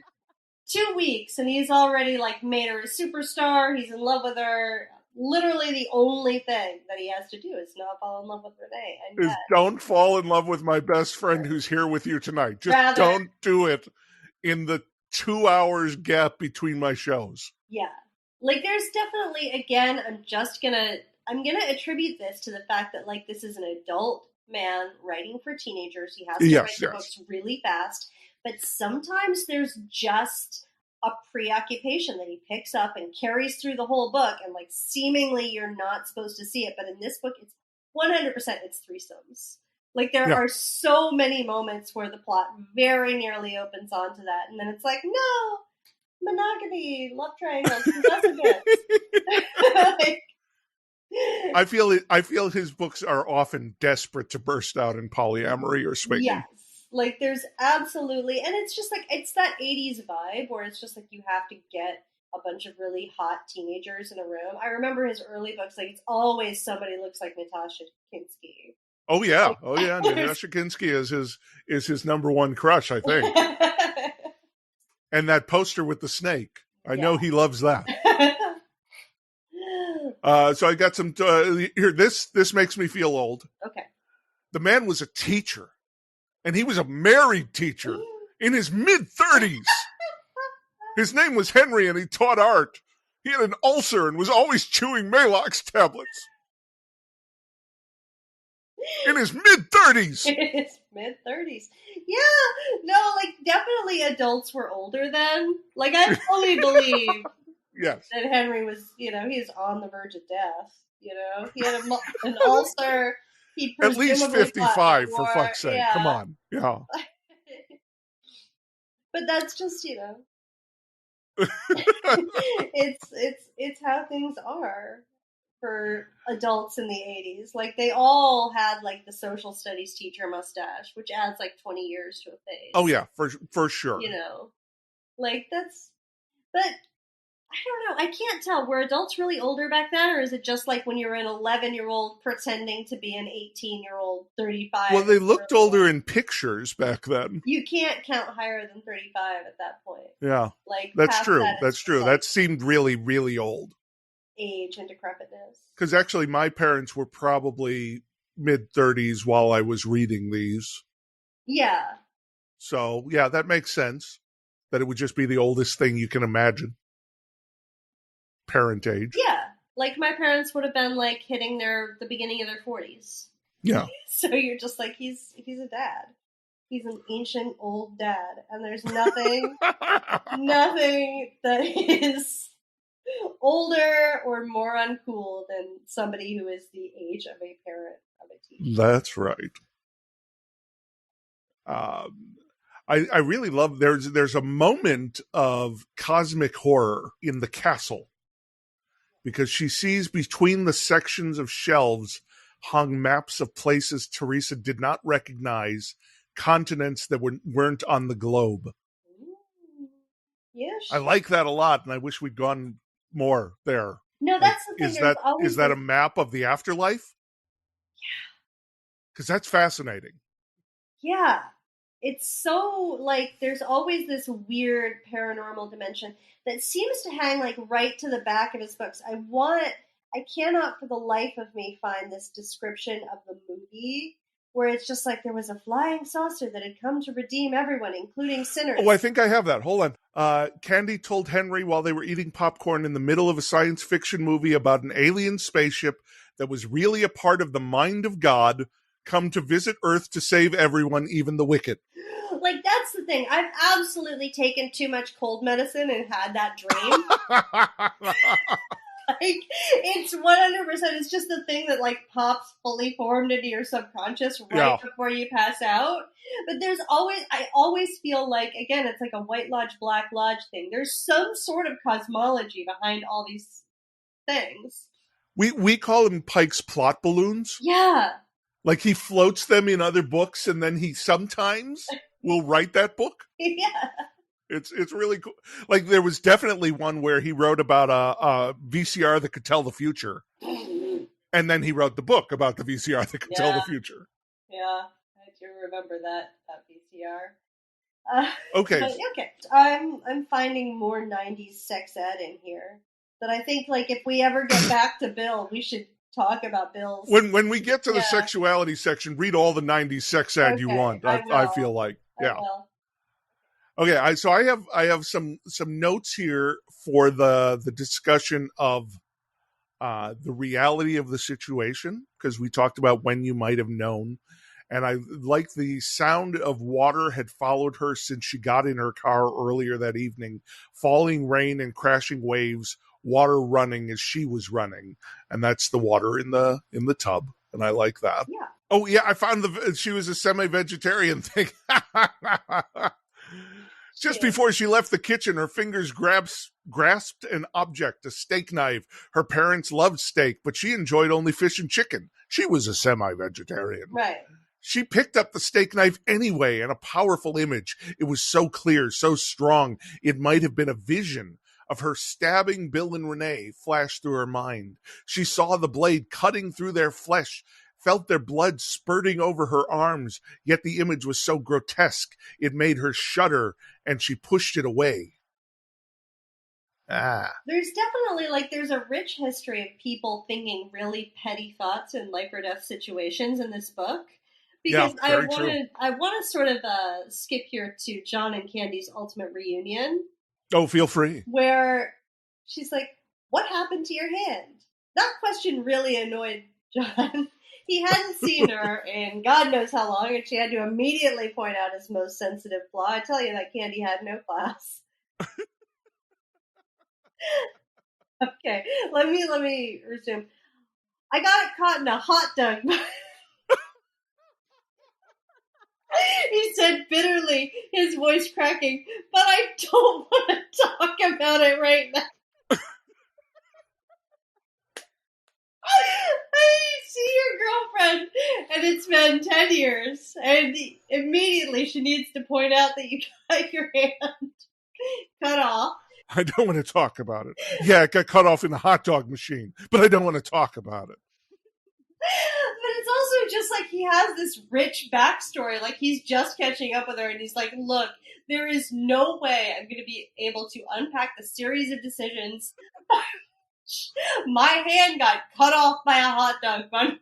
While I'm robbing this store here, by the way. Like, the cops are closing in. We're both about to get shot. Let's not discuss my stint as an underappreciated hot dog bun machine worker with a sadistic boss who lured me too close to the hot dog bun machine out of my own hubris, and I got my hand cut off. It's just not something that I want to talk about right now. Yeah. And he's so leave annoying. Me alone. Leave me alone.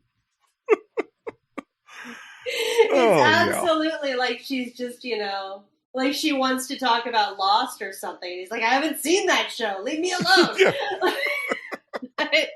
So do you think they're all in limbo? Shut up! And like, Poppy's backstory is pretty simple. She's like, "Well, I went to college. I didn't like it. I entered nursing school. Now I have a kid." And he's just like, "No. Mine, I have way more events in my half of the book, and we're not going to sum them up before we both die. So let's just..." And the best part is these two are not the main characters. No. And they have far more going on than the 2 out of the 3 leads of this book. I want to say I really love how manic Free gets in the last 20% of the book. Mm-hmm. There's when they're getting to the convenience store, I've been here before. There's nothing you want that they don't got. Hell, they even sell money. It's that full service kind of place. I don't know what that means, but I love it. I love the intensity. Yeah, it's the vitality of evil. It's like Bill Paxton in Near Dark or something, where he's just jazzed to death, And then, like, Poppy kind of flattens out. She becomes way less interesting when her job is just to be like, "Look, you definitely got me shot, but I forgive you. You're not such a bad guy." Like, everything we know about him is that he's a total... Well, I had a real, I was really digging the weird temporal afterlife space they were in until they made it explicitly about heaven and hell and God. Right. Because I thought it was much better as this ambiguous liminal space. Right, yeah. And it really felt like that's where they were going. Even with the church, it felt like it felt like the expectation was there should be a church. So there was a church, Right.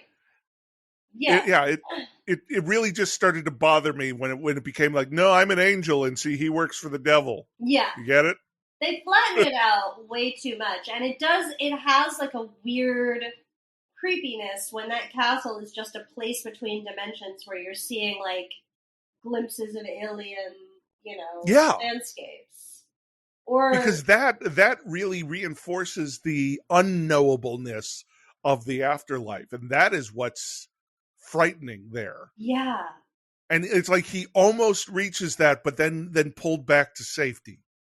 Or even like the thing that priest says to her in the church is just like, there isn't a clear reason that they're using Latin. That's more dream logic. Like, Latin had gone out, and I don't think that Christopher Pike is maybe a super traditional Catholic.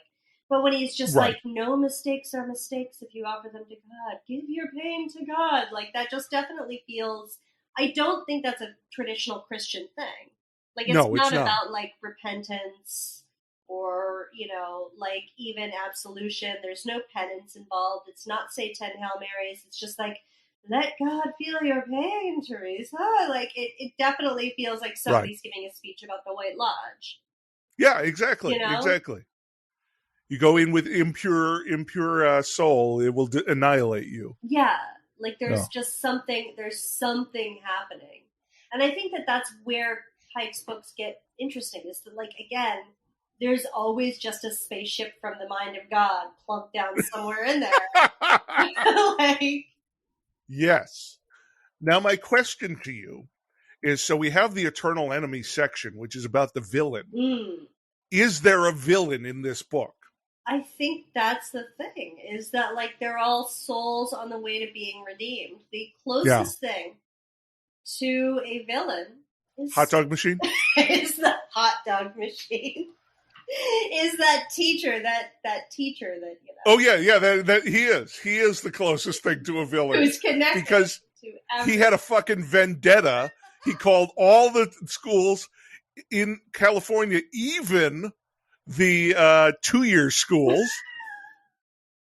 I mean, fuck, and he went to court. He's wildly powerful. He's fuck that guy. Connected for just like a public school teacher. But no, the villain, I would argue, is Teresa. It's Teresa's inability to admit to herself that she's suicidal. It's Teresa's inability to admit to herself that she did not bang Bill. Yeah, that's true. It's it's just Teresa needs to own up to her life and her deeds, and instead she told a story in which she apparently recited aloud the lyrics of every song she'd ever written. And that, I think, makes I feel like Poppy's in the backseat going, "Oh fuck, again." She's going to do it again. She's just going to, and she just speaks them. Why can't she sing it? They're her songs. Why is she just speaking them? What the fuck is wrong with it? That's why Poppy didn't fuck her. Yeah, exactly. That, and like, I think that, maybe since we've established that Teresa's an unreliable narrator, I'm going to go ahead and say that the random patrons at this one extremely Italian cafe in the middle of nowhere didn't instantly catapult her to stardom. Like, maybe they weren't actually all that blown away. It becomes a very different story when you realize that Teresa's in the front seat being like, and when the song concluded, everyone loved it. And they all told me how pretty I was. And that is very true. That is very true. And we are trained to believe hers because hers takes place in the prose, whereas Free's story takes place within dialogue. Yes. So that's interesting. That's what I'm saying to you, is that Teresa has not ever been clear with us or with others on who she is. And it very nearly kills her. But then she, like, wakes up and goes and bangs the baby of these weird ghosts that have been trying to hook up with her all night.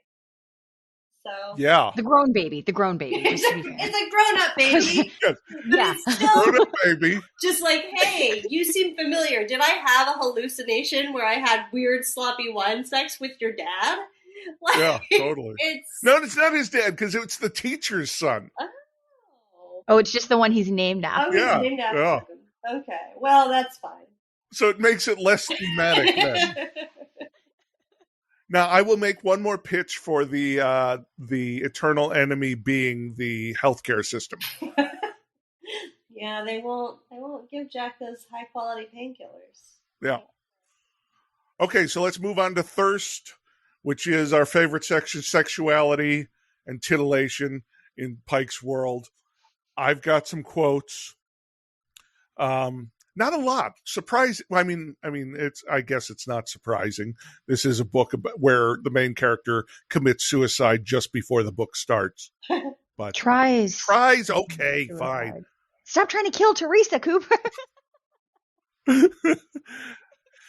I have more from her sex with Free. The moment was pure eroticism. No, did you read that already? You read that, didn't you? Yes, but let's revisit that. It's pure eroticism. Pure eroticism. You've gone pleasurable beyond belief. Mm-hmm.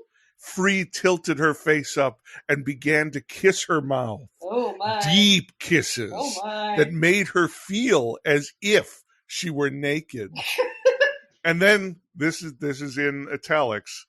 You're so bad. Wow. Okay. Again, I'm gonna say this is at 11 years old. I fully would have believed that the definition of pure eroticism would be standing there in all your clothes in the middle of Disney's Haunted Mansion, about to kiss a stage magician who had just tossed a bottle of wine across the room. Yeah, exactly, exactly. There's just such an innocence to it, where it's just like somebody says the word sex and you're like, yeah. And along those lines here, when they're doing the stupid card tricks right at the beginning, and Free says, I could have made it show up in your underwear. And then Teresa says, I'm beginning to believe it. She was easily embarrassed when it came to talking about sexual matters, particularly with a cute guy. Sexual matters? Yeah, a card in your underwear is sexual so matters. Sexual. No wonder her boyfriend went and fucked Renee right away. Right away. Because sexual matters is a card in your pocket. She was anxious to get inside before her dad came out, but at the same time, she was hoping Bill wouldn't stop with simple necking. Also, it seems like she wants to fuck him the entire book, right? Right. She very clearly does. So why didn't she? Because Bill can't stand true intimacy because he truly loves her. Cooper, if a guy truly loves you, he will not engage in sexual matters with you. He'll just immediately, 30 seconds after meeting her, screw or perhaps even have sex with your friend. I'm sorry to use such graphic language. No, I appreciate it. I appreciate it. So, sometimes I need it clearly spelled out for me. Here's one more thing. Bill didn't come on too strong, and she respected that. But now she wanted a little less respect and a lot more intimacy. Oh, my. She wanted to get closer to him, to love him more. Ooh. And she didn't know how to do that without having sex with him. It's just so sad. I mean, it really makes me feel bad. Complimenting my songs, Bill. Let's stop being polite and start getting real. Well, let's... Okay. Oh boy. Can we discuss Teresa's actual thinking? Because yes, please. Here's the thing. Here's why she doesn't know how to do this. Teresa didn't know where to go to get a book on the art of making love. She had never heard of the kids at school talking about a text that told you what to do. Honestly, she wondered if it could be that complicated that you needed instructions. She wondered if Bill was a virgin too. She'd never thought about it before, although she assumed he was. But for all she knew, he'd been with lots of girls. He could even have AIDS. My boyfriend cannot have AIDS. In Italian. Straight up. This is what sex was like if you were in middle school in 1993. It was either you're both virgins or the other person just probably has AIDS. This book has the weirdest sex ed in it ever. Oh, this is it's an entire page. Teresa didn't know much about contraceptives. She understood most young couples use condoms, but had heard that guys didn't particularly like them. Teresa, that's not relevant. Why did your author include that information? You know what? I know. Bill can get over it. I mean, especially in 1993. It didn't fucking matter what you want. Wear the fucking condom. Yeah, okay. At the library, she consulted a couple of women's magazines that contained articles on contraceptives. The Sponge seemed her best bet, although it wasn't rated the safest. But her chances of getting pregnant, so she reasoned, would be slim. Like, straight up, I don't know. No, you gotta keep going. Now the next paragraph is so great. Oh, that's right. She purchased a box of sponges in a drugstore on the other side of town. The pharmacist didn't ask her for ID, although she was silly enough to think he might. Next time, she thought, Bill could get the contraceptives. Like, boom.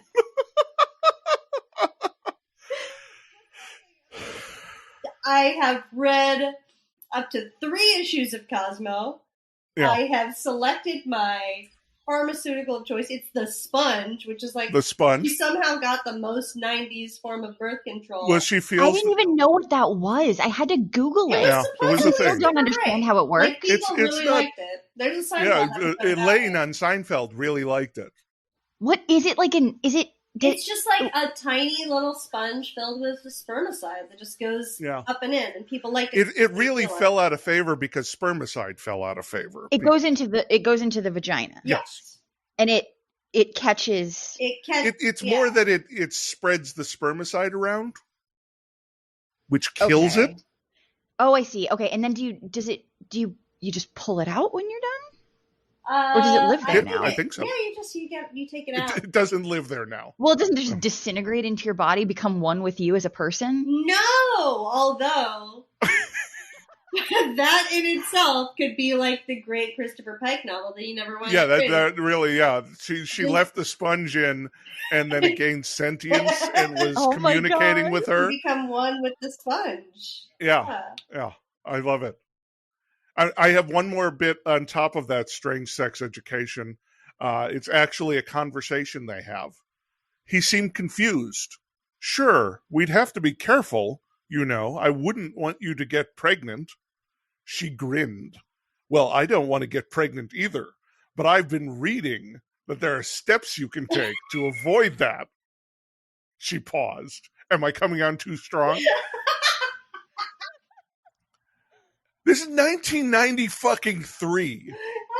I've been reading there are steps you can take to avoid getting pregnant. Every time she has to think about birth control, it's like she's Indiana fucking Jones. Like, she's out there researching. She's uncovering forbidden information. It's like, did you know you don't have to get pregnant when you have sex? Oh my God. Now, I haven't purchased a text on the art of making love, but I have reviewed several periodicals about which contraceptives guys like.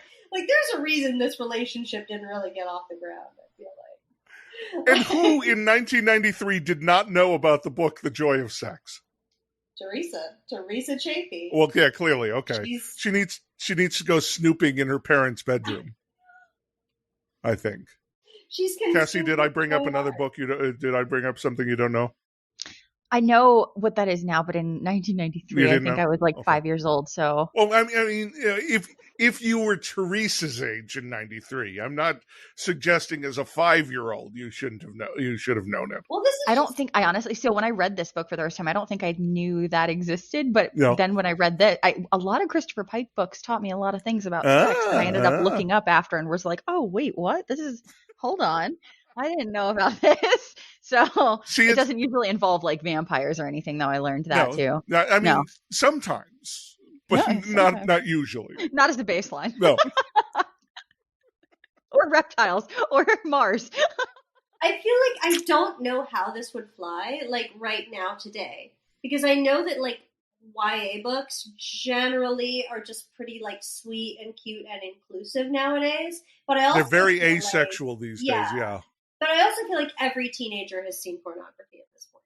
Like that's like they like the idea that Teresa wouldn't know what porn was, and she was like, she wondered if there had been any sociological surveys on how sex took place. Like, you know, like yes. Teresa thought dirtily about whether she could potentially read about what went where during sexual congress. Like, the idea of kids being both this innocent and this perved out. You know, like, we absolutely, like, I recall reading some weird shit. Like, I think I, like, shoplifted the Kama Sutra at one point. Nice. And, like, I read, you know, I was real, like, read over the sex scenes in Neuromancer kind of a few times to be like, is that how it works? Like, the idea of learning anything about, like, what happened during sex was such a forbidden adult thing to do at the time.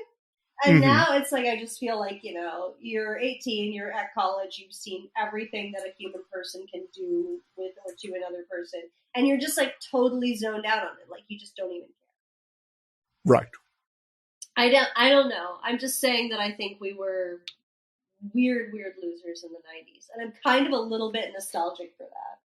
For, like, you would read this book and it'd be like, he took the motor oil and spit it all over her body. It was the hottest thing ever. She then took off one article of clothing and you'd be like, oh, this is the stuff. This and like, felt as though she were completely naked. She felt nearly as if she were naked in his presence. Although she did not like to think of underwear or sexual matters in any way. Well, why don't we move on to moralizing and problematic elements? This is a surprisingly unproblematic book, I would say. Yeah. What do you two think? I mean, you got just like in comparison to a lot of his others. I think there are like some problematic, like a few shamey type things that happen a couple times, yes, like very true. from the sex stuff, but it's not like, here's a Native American man that we're going to refer to as 90s outdated terms, and then we're going to make him super stereotypical in this scene, the end, for no reason. So there's not of that, which was nice. I think there's a little bit of forgive your abuser going on with Jack/John. We're just like your loser high school boyfriend who got his hand cut off by a hot dog machine, doesn't want to talk about it right now. Like, he's super bitter and stalkery, and he's so mad that Candy has a life, even though they, like, haven't seen each other in long enough for, like, her to graduate college and become a nurse and have a baby. It's like, what, it's 10 years or something. And he's just like, I can't believe that you've had sexual congress with other people in the intervening decade that I've spent developing a heroin addiction and getting my hand cut off. And he, like, shoots her, although then she's just like, no, baby, you didn't shoot me. The cops did. Don't worry. No, I fell down some stairs into some bullets. Like, you know, it... Yeah. Like... But the thing is, that's, like, often the Pike problematic shit will come out of nowhere. Yeah. Like in an otherwise good character just suddenly using a racial slur. And it's like, whoa, what the fuck? But this is a bad dude. Yeah. And, like, for most of the book. So presumably they've spent, like, the entire, like, an indeterminate amount of time. We don't know how many girls have sabotaged their rising careers as cafe singers with suicide. But they just, like, this is their routine. This is their act. They get into cars in the afterlife, and John describes how much of a bitch Candy was to her face. Over and over for, like, centuries now. And, like, at the end, she's just like, well, I really just wanted you to see that I loved you all along. Like, why hasn't that happened to any of the other times you guys have done this? Is that what happens at the end of everyone? Like, that's what I don't understand. We're beyond time. We're like, John and Candy live in a sort of a 1950s reality, but not really. Right. Like, we have no idea how these two timelines converge, or whether they're from, like, parallel universes, or what. But it's literally just John complaining about how much he hates his ex-girlfriend until she eventually decides to fall in love with him again. Yeah, and just her trying to get her shit together. Yeah. She's just like, well, I found rewarding employment. balance work and family life, and he's just like, and then that's when the smack started. Yeah, exactly. Like, and it was also your fault. He's so much more bitter about her than she ever was about him. Yes, very much so. And that she does not appear to have thought about him at all after they broke up. Like, she needed. Well, I mean, he went out of his way to not be findable. Yeah. Like, eventually, you just stop looking. I mean, that's reasonable. It's reasonable. She's like, look, I looked you up in the white pages. You were not there. I named my son after you. I've achieved closure. And he's just like, no. No. There will never be closure. My entire life is spent processing this one high school breakup. Indeed. And it's not gone well for me.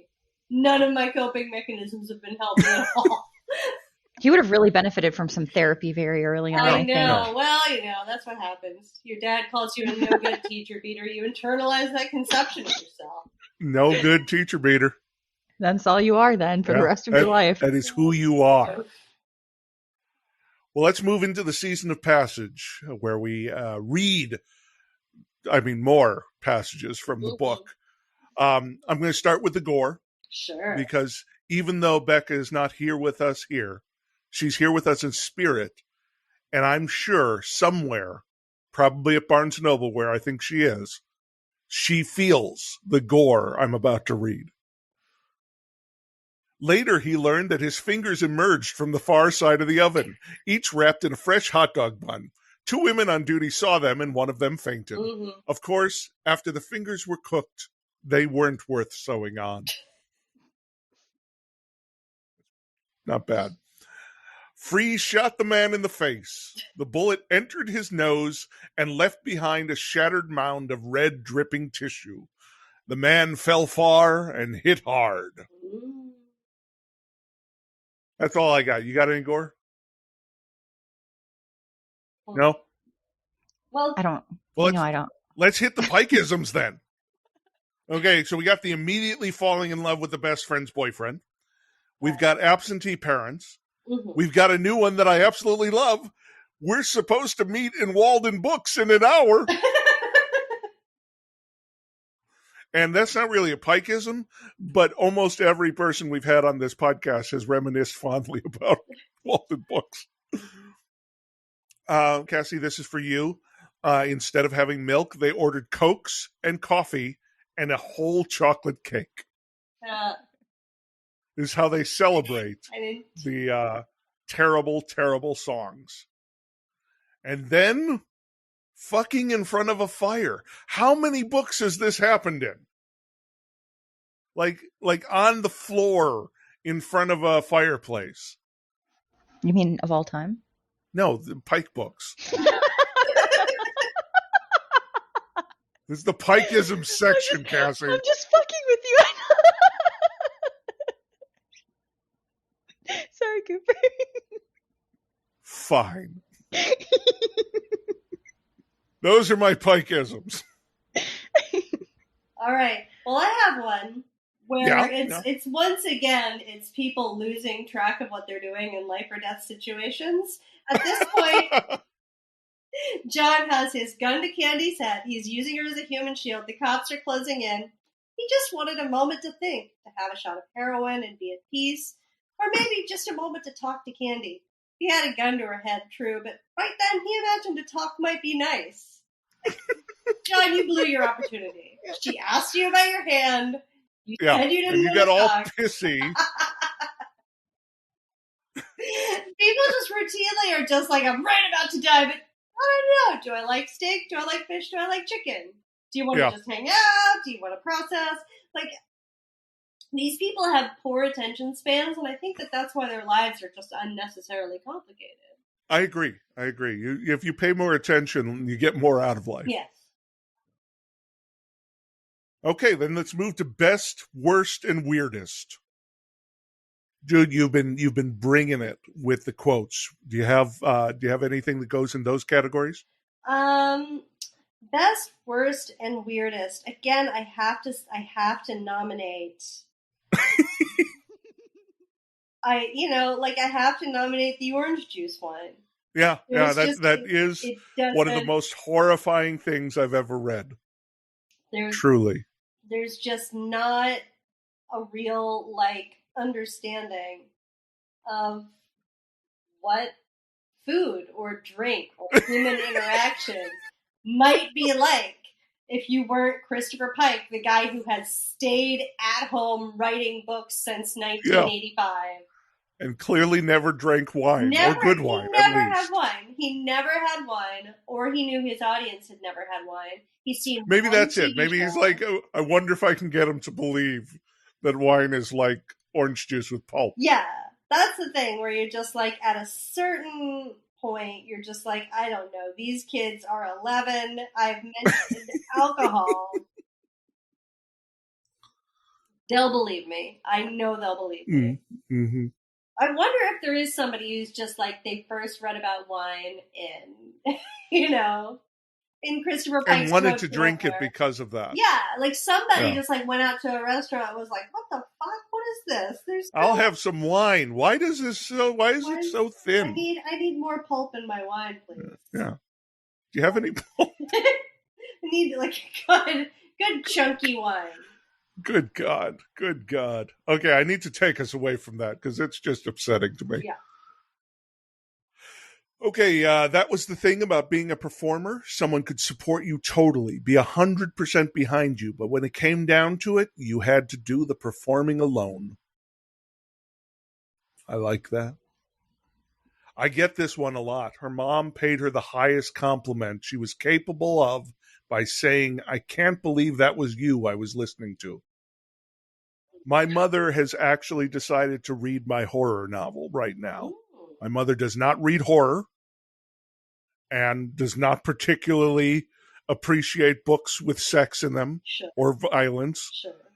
But she is reading my horror novel, and she actually said something very similar. I forgot I was reading your book. Ooh. And it's like that's a good compliment.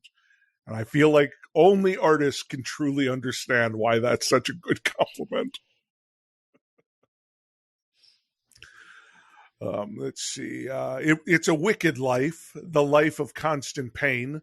Some say emotional pain is worse, but those same people usually have nothing physically wrong with them. As a chronic pain sufferer, fuck yes. Fuck yes. I totally felt that. Knowing the white powder was just waiting for him, like an exotic prostitute who gave undreamed of pleasure, but who always kept her blade nearby to ensure prompt collection for her services. Ah, heroin, the king of all drugs. Pike seems to know more about heroin in this book than he has in the past. Yeah. But some of his drug discussions come out like the sex ed stuff in this. Where it's just like, oh yes, I was doing heroin. It's like, no. But this maybe he researched on this one. Yeah, I don't know. Because I think that white powder is like, I've not necessarily heard, like, what is he doing with the heroin? Is he snorting he first is snorting it, then he starts mainlining it. Okay. All right. It definitely feels like sort of an after-school understanding of heroin. I'm trying to find sort of some of the really... Maybe I'm just judging it on a curve with his other books and drug understanding. So this is a little... I mean, all of it just seems very loose at best on Pike's part. Exactly. Because he knows the 11-year-olds reading this book are not doing the drugs. Right. Yeah. And then we grow up thinking that this is how it works, and it's not. And it's scary. It's scary. Anyone at any moment could duct tape us to a bed and force snort us cocaine until we die. Any one of us. Right? Yeah. I mean, it's possible. I've known people it's happened to. That one guy from that one thing. Yeah. Okay, here we go. The growing sensations in her body took her mind and blew it out the open windows on the cold wind. out over the sea, which foamed like a cauldron full of witches' brew. There she saw tall towers in the distance, fortresses of stone and steel built by old wizards and dark lords to defend realms founded on black magic and sharp sword. Her mind flew like a wraith through the dead past, while her body shuddered in the eternal present. The moment was rich, she told herself, in the vacuum that had once contained her thoughts, that it didn't matter if she could remember everything she had done that night. She was enjoying herself. Was that sex? No, this is just when she leaves. I think this is toward the beginning of the book when she's Oh, driving. for part of that, it sounded like she was like having an orgasm or something for bits of it. Maybe. No, she's just like her mind moral and goodness. She's like, I'm done. I'm done with trying to be a good person. I'm leaving. Yeah. I'm leaving behind. This is fun. She had left her watch at the old hag's place, along with her virginity, wrapped in sheets wrinkled with fading pleasure. Gross. See, that's the spunk drying off Wendy and shining. That's not great. I love that his garment bag becomes a body bag. I absolutely love that. These bags were used in the 60s and 70s, Free said. Many of our finest young men returned home from Vietnam in one of these. Oh, I have a moment where we realize that Teresa's fate might come down to her, like, not being bright. Okay. This is the very end where Free is now reenacting John's fatal stick-up and has told her that he's on heroin and that he sticks up stores, much like the fellow in his story. And Teresa's just like, Teresa felt as if reality had fractured into a million insane pieces. Free was such a great guy. She'd slept with him, for God's sakes. But here he was, a common thief like John, a heroin addict too, maybe? No wonder the guys have been friends. Teresa! Oh, Teresa! God. Yeah. Teresa's not letting the pieces stick together. He couldn't be a bad guy either because I slept with him. I slept with him. No. But I actually think that some of the stuff that the priest tells Teresa in the church is really beautiful. Yeah. Where it's just like, you have to feel your pain before you can offer it to the divine. How do you offer your pain to the divine? She asks, you just do it. It's easy. It's the only way to deal with situations that are too painful to bear. But first you have to accept what is real. The worst lies are the lies we tell ourselves, the priest said. We live in denial of what we do, even what we think. We do this because we're afraid. We fear we will not find love, and when we find it, we fear we'll lose it. We fear that if we do not have love, we will be unhappy, but the nature of God is love. The nature of God is happiness. We are a part of God, just like that spaceship. And because of that, we have nothing to fear. Like, there's definitely, he breaks through to these, like, it absolutely is, you had this revelation on your yoga mat, and now you're sharing it with me. Right. But it's very deeply felt. I think in some weird way, some part of him is just like he feels personally connected to this story in ways where it's just like, oh no, my boyfriend pushed me off a cliff and now I'm a ghost and I have to tell everyone my boyfriend's a murderer. Like, those stories don't have as much just like deep personal. Right. Like, he's trying to illuminate his view of the world. You definitely feel when Pike puts himself in the work. Yeah. And there's the two different kinds of that, really. There's himself, the shy, nerdy writer. Yeah. And there's himself, the metaphysical believer in various religious beliefs. And I love when he starts just bringing together the different ideas and basically combining them to create his own philosophy of life and death. And that's what we're seeing here. And that's what that part you just read very much is. It's like defending your life. It's not about good or bad. It's about fear. Yeah. You know? So I think that's really interesting when people stake out those claims. And it's definitely, there's like a deeply Catholic thing going on where confession and telling your story is like the most important thing you can do. Like, that Jack or John or whatever the hell his name is can't ascend because he needs to tell a lie at the end of his story, which is that he shot Poppy. Even though he probably did shoot her, she's just like trying to get him past the whining portion of the evening. Like Teresa can't tell her story up front, where Jack is really mean about it. You lied about everything, Free interrupted, now in the middle of airing out the body bag, slapping it in the middle of the living room. You never slept with Bill. He didn't want you. He wanted Renee and you couldn't face it. It's as simple as that. Like, just, if you lie to yourself, you can't be clear. If you know what you've done and who you are, you can be clear. Like, it's a very Catholic thing. Yeah. Like, you can't apologize for something that you won't admit you did. And I think there's a bit of beauty to that. There's a bit of just like, be honest with yourself. Be honest that you plagiarized that phone sex ad for your book, Christopher. Be clear about the fact that you were thinking about threesomes a lot, and you definitely set up Poppy and Teresa to have one, but then your publisher wouldn't let you. Let yourself feel that pain. Let yourself feel that missed opportunity. Stew in it. Yeah. Because it's only when you do that you can then, write, I don't know, under another pseudonym, aside from maybe Paul Dorado or whoever else you might happen to be. Christopher Pike, fellow who's very good at choosing pen names. I have another quote from Free's manic phase toward the end here. You're the only one who can turn off the water, babe. Poppy and I ain't got no hands. That's very Twin Peaks, too. Yeah. That's very Twin Peaks, and I love it. Anyone else have a best writing, or shall I jump to weird? Yes, weird. Okay, John was hot for her, but he liked a girl bouncing before he jumped, if you know what I mean. I don't know what he means.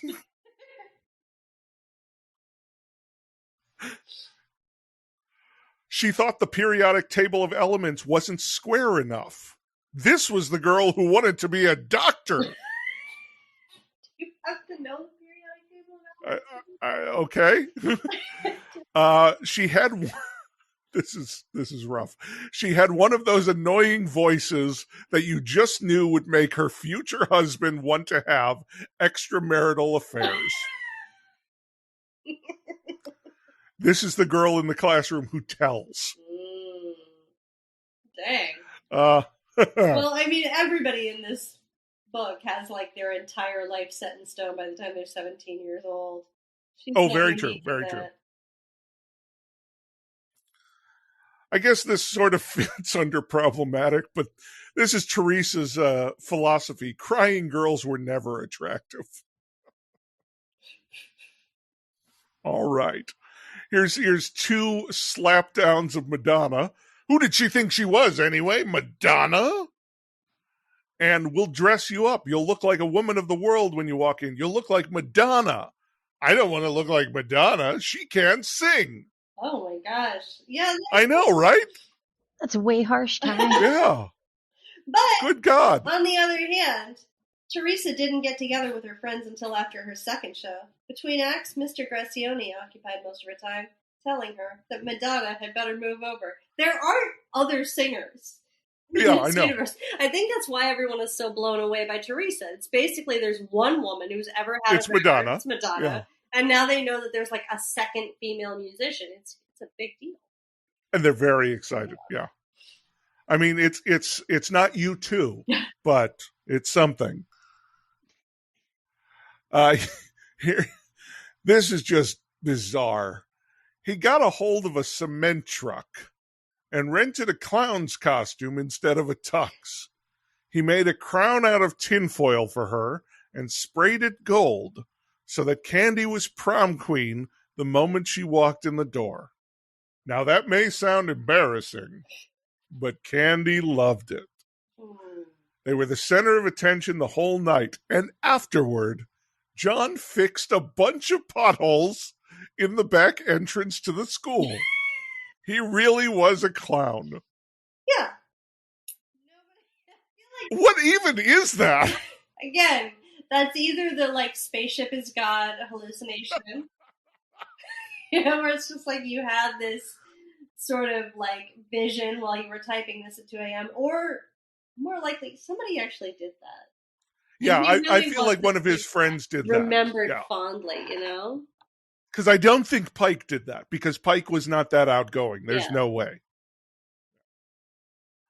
And then the last one, the one that pisses me off, because the ending pisses me off. Why did God send me? Poppy asked, amused. Let's just say you're important to someone, very important to me. Right now, you have no idea how much you'll be seeing of him. Oh, that's the son. Yes, your entire future Oh, with my son is apparently fated. But if she knows that, then why does she hit on Teresa that much? I know, right? why does she let the other guy seduce her? Like, she doesn't even try to, like, It doesn't make any sense. And it's another one of Pike's irritating habit to feel like I need to wrap this up with a punchline, essentially. Yeah. Yeah.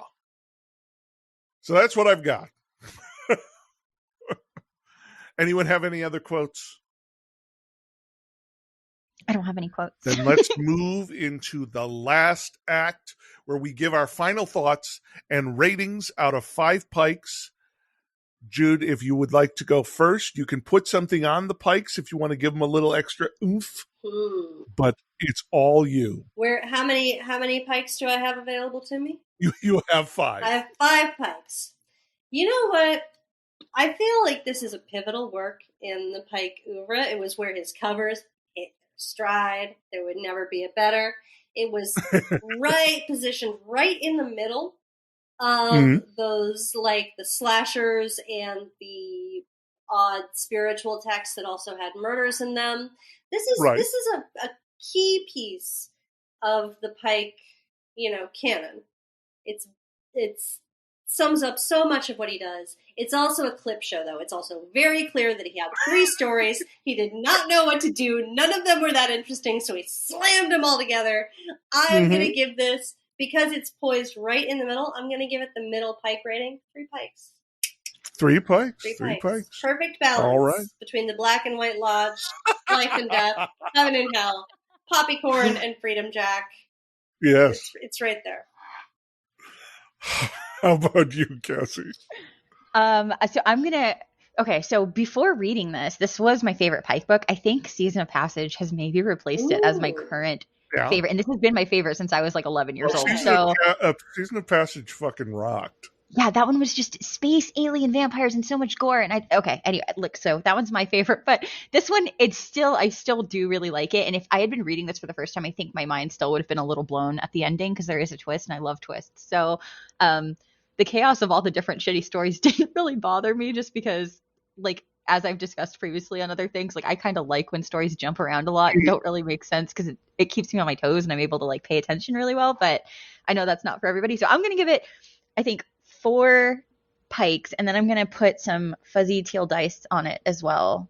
So that's 4.5 technically. 4.5, okay. All right. Okay. Yeah. All right. Well, I'm going to go with 4. I really enjoyed this. While I figured out the twist early-ish, I really liked what he did with it. I love liminal spaces, and this reminded me so much of that church and scavenger hunt that terrifies me to this day, and the weird, like we were talking about, the ledge that Helter Skater took a walk on. Ooh, yeah. It's upsetting and dark and oppressive, and I love that. So it's not his best, because it does have a little of that. We're just telling a bunch of stories, which, as you know from the Midnight Club, I am not crazy about. But I really enjoyed it. No. So now here's the point where I'm hoping Becca is going to tell you her rating. Hi, I'm Becca. So I actually really did enjoy Road to Nowhere a lot. The cover alone gets like 5 Pikes. This is probably one of my favorite covers, and I think I've mentioned that before. So I really enjoyed everything. I don't even have. So I enjoy the title Road to Nowhere because it's super meaningful in multiple ways in the story. Because you have John and Candy, who it seems like John really he's not going anywhere, it seems. I mean, clearly. And then you have our main character, Teresa, who also is going nowhere. And I don't know, I'm just like, maybe I overthought this title too much while reading this book, and I'm probably making no sense. But I truly did just enjoy how meaningful the title is. I think I would have liked it better if Teresa was actually on the run. Cover alone gets 5 stars. The story itself gets 4 pikes. So then we get to the wrap up where, Jude, will you tell our listeners where they can find more of your work online? Okay, well, I wrote 2 books, and both of those are available where fine books are sold, Trainwreck and Dead Blondes and Bad Mothers. But this fall, starting September 15th, I have my first comic book series coming out. It's a horror series. I hope you like it. It's not as good as this book, but it's called Mom. And I want you to go to your comic book store and buy it, because my understanding is that comics have not sort of been gutted by digital the way books have, and you can just go and buy it, and that's how they sell them these days. That's the ideal, I think. Yeah, going to the comic book store. It's also available online, but don't go online. Just be like a Christopher Pike character. You don't have even a flip phone.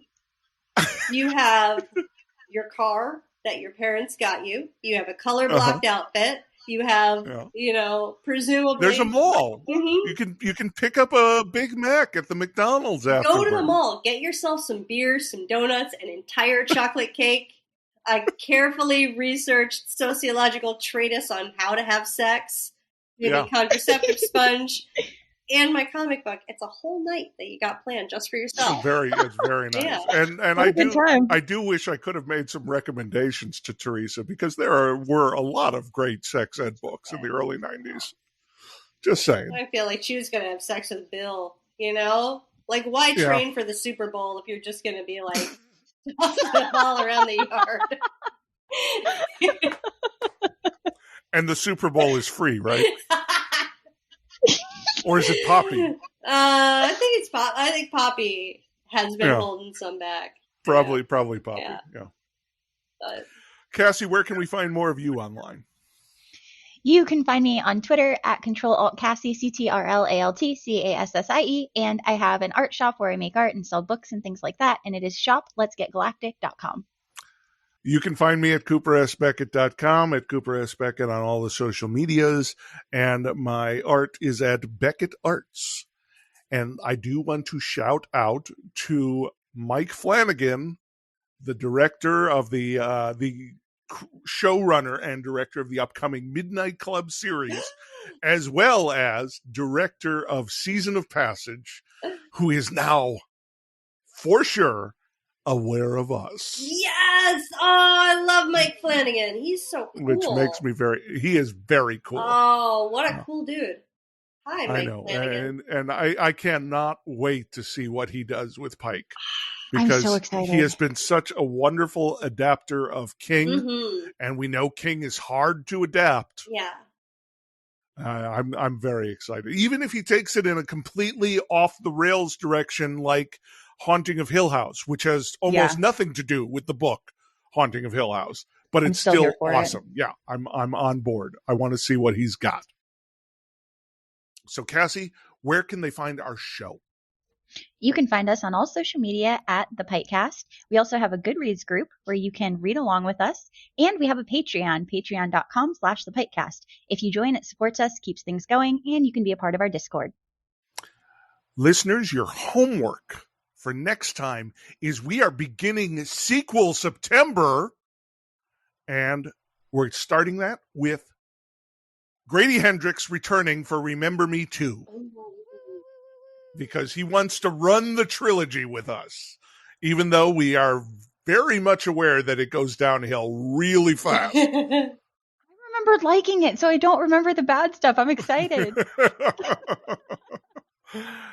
So, Jude, it has been a pleasure. It's been wonderful. Thank you for having me. I hope I was not. Thank you so much for coming. I really enjoyed it. It was great. And if we're running out of books, unfortunately, but if there is something else, we would love to have you back. Oh, that would be amazing. Let's chat about that. Make time for me. I will come back. I will. And we'll see which ones we have. We have been talking about what happens to this show when we run out of books. And the nice thing is we know we have a TV series coming. Yay. We know we have a movie coming. So there will still be stuff to do. And we don't want to just turn this into what was Pike's kids book series? Oh, like Spooky Town. It was not Spooky amazing. Town. Spooksville. Yeah, Spooksville. Spooky Town. I like Spooky Town. That's a good Welcome to name. Spooky Town. Yeah. So, thank you all for listening. And until next time, listeners, pleasant dreams. Woo. I like the warble in there. That was... I was doing hand motions and I realized my body was physically shaking because of the motion. You survived the night, friends. You can peek out from under your covers and see the first blues of dawn out the window. Thanks for spending the night with the PikeCast, and we hope you'll join us again next time. Until then, Pikers, pleasant dreams. So now here's the point where I'm hoping Becca is going to tell you her rating.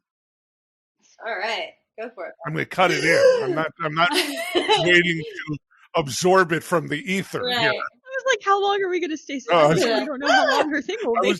I was just giving myself a place to cut. Have like different reactions. Ooh. Yeah. Oh No. Oh, Becca, how could you? Well, I know she said she really liked it, so I don't think we're yeah. too surprised. And you can find me at... I thought I was muted. I'm sorry. You can find me. My bitch winner should have been...